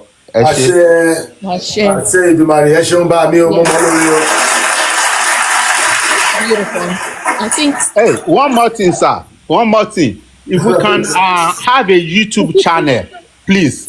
Let's have a YouTube channel so that if any of us miss this lecture, we can go back on YouTube and rewatch it. Thank you. Yeah, absolutely, we do. So the YouTube channel is yorubaronu.co.uk. So also Yoruba Ronu Publishing. Yoruba Ronu Publishing. Our website is yorubaronu.co.uk. So as you join Waloni, it means week 1 and week 2. You could definitely go on Yoruba Ronu Publishing on YouTube, and you'll be able to find the lectures for week 1 and week 2 on there as well. Thank you, sir. You're welcome. I appreciate you. Esheun, thanks for joining us. Great having you. Yami Kemi. Oh, I just think it is, again, an exceptional class. Thank you so much, Oloku, for your service to supporting those of us who really want to learn our language. And, you know, Yorubas have a reputation around the world as being considered to be, sounds really deep, but people say they're like the most intelligent people in the world. And, you know, when I'm looking at this language and I'm looking at my mother's tongue, I'm seeing that the tone, you said it's both, it's a language of tonality and a language of reverence. Yeah. And, the language itself as it's spoken, it seems like you're really using a lot of your brain, a great deal of your brain, maybe all of your brain.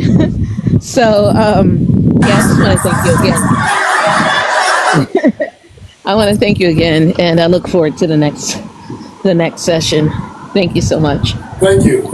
Very, very wonderful having you. As usual, Yami Kemi. Yeah, that's really great. It's really great. Thank you so much for your presence. You're welcome. And it's I think the value I find in it, nothing against any religion or way of life, but when you go to like a restaurant, you want to eat the food of that restaurant. You want to experience the ambiance of the culture, the music, the apparel, everything, the art. So I'm just glad that there's the element of Ifa Isheshe, which is separate from this class, but there's still those elements of the culture in it, and it's not overshadowed. The class is not overshadowed by religiosity, so that's all I have to say. Excellent. Thank you so much. Thank you so much for your feedback. Wonderful. Thank you so much. Yami, Jasmine, did you want to say something?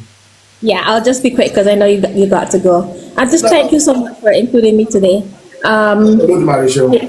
Yeah, I'm not Yoruba. At least I don't know, but but I do enjoy the challenge of learning this new language, and I'm hoping that it helps center my brain, because I'm at that age where I'm having brain fog. So I must be. I really don't belong in the classroom at this age, but here I am. So I'm hoping that I'll be able to follow along and I keep up with the younger people, so that I can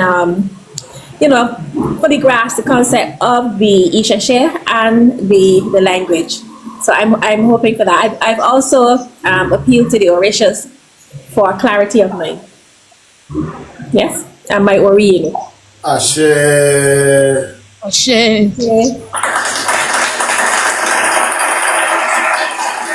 And to be honest with you, you've been absolutely amazing. I don't know what you're talking about being too old to learn. I don't know where that's coming from. I don't get that vibe, and I'm sure others don't get that. You got a very sharp mind. Yami, just me. What I have about don't age yourself. Don't age yourself. You've been absolutely brilliant. Okay, so yeah, you've been wonderful. You. Babami Alkaline. I hope you're well, sir. How are you finding it? Have you got any questions? Any comments you'd like to make? No, good. No, that was a great session, man. Great session. It's very insightful. And yeah, just looking forward to next week. Just looking forward to keep on continuing to learn bit by bit. But yeah, man, go again. Okay, excellent. I'm glad you're finding it useful. Thanks for joining us today. No And Babami, Prince, Eshewo, Tejoin Waloni, I want Yami to in the comment section now. So for those who are in the comment section, those contributors. Thank you, sir. I really appreciate you. Okay, Eshewo. Even as a Yoruba man, mo ti kọ́ ẹ̀kọ́ tó pọ̀ lẹ́yìn ẹ ṣé gan o. Àwa náà dé ẹ̀kọ́ kọ́ lọ́dọ̀ tẹ̀yìn náà. Thank you for your wonderful contribution. Thank you, everybody. Thank you. Yes, sir. So Looking forward to it. Baba Eugene Waterman, thank you so much for joining. Baba mi Obalaje Uguato Baba Àgbàlagbà mo ṣe bá dúní lọ. Rachel McLean, I hope you found it useful today. Thanks for joining us. And okay, yeah, I think that's about it. Baba join wale kan mo ṣe bá dúní lọ. Kábíyèsí Baba. Ìyá mi Dára Ìrísí àwọn náà join wale kan mo ṣe bá dúní lọ. Thank you for all the contributors. Thank you for all the gifters. May you be rewarded abundantly. So yeah, I hope everyone has joyful weekends. We'll be back tomorrow for those who are interested and those who have registered for the Isheshe. We're going to be covering that tomorrow as well. That started with a bang. So yeah, we'll be doing that tomorrow as well. So thank you everybody for your contributions, and I hope you have wonderful weekends ahead. Thank you. Thank you, sir. God bless you. Ẹ ṣeun bá mi o, àtẹ̀yìn náà. Everybody, ẹ ṣé o. Ẹ ṣeun o. Ó dàárọ̀, ẹ ṣeun o. Ó dàárọ̀ o. You too. Àsùnjí o. Bẹ́ẹ̀ ni o, àjíǹde ara máa jẹ́ lágbára Èdùmàrè, àásùnre. Àṣẹ.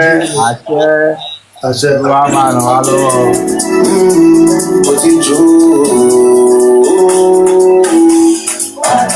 ìjọ pé bàbá fà ìjì òye kan yẹ ìwòrí méjì dé yẹ òbí méjì ọmọ ọlá ìrọsí méjì máa bọ wọn ní ara rẹ ọba ara dùn. Ó èmi máa jó èmi máa yọ ìfá mi fọyín. Àní èmi máa jó máa dẹ̀mọ́ máa kó máa ṣàkó. Akíndẹ́bí lẹ́gbọ́ lẹ́yìn ẹ̀dùwà kòtò. Ó mà tó jẹ́ mẹ́ta tí a ríra ẹ̀jẹ̀ lẹ́gbẹ̀ta yìí náà àwa ilé ojú ìfọ̀lá ríra. Ẹran ńlá la fi bọrí, ẹran ẹ̀jẹ̀ la fi pọ̀fà, òkúkọ fún oṣù, ẹ̀yẹlé la fi bàjẹ́. Òkété fáwọn yàrá o, ẹ bá ń bẹ ajá fòkò, ẹ̀fọ́ bàtà ńlá nígbè. Ọkùnrin ọdí méjì, ìjókòó, ọ̀sán mi ò sáyẹ̀. Ìka méjì, ọlọ́pàá kan méjì, fúlára lè wà pò. Èjì ẹlẹ́mẹ̀rẹ̀, ọ̀ṣẹ́ Olúbàdàn, ọ̀rọ̀ kò méjì. Living with joy, living with peace, living with blessing. I'm living with joy, living with peace, living with blessing. Living with joy, living with peace, I'm living with blessing. Yeah, living with joy, living with peace, living with blessing. If I was you, gbogbo orúmọ lè ṣe mo sọ fáwọn ẹlẹgbẹ́ mi ó ti dá gbogbo ti máa ṣó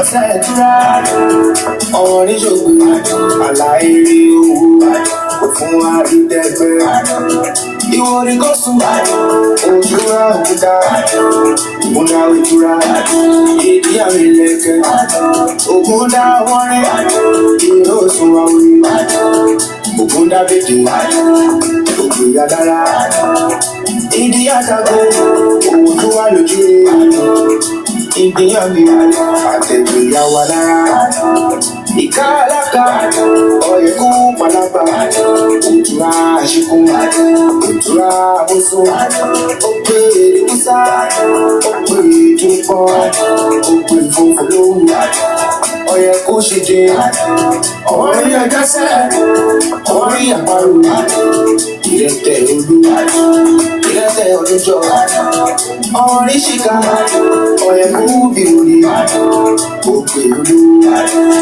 Ọ̀sán lóore. Thanks all.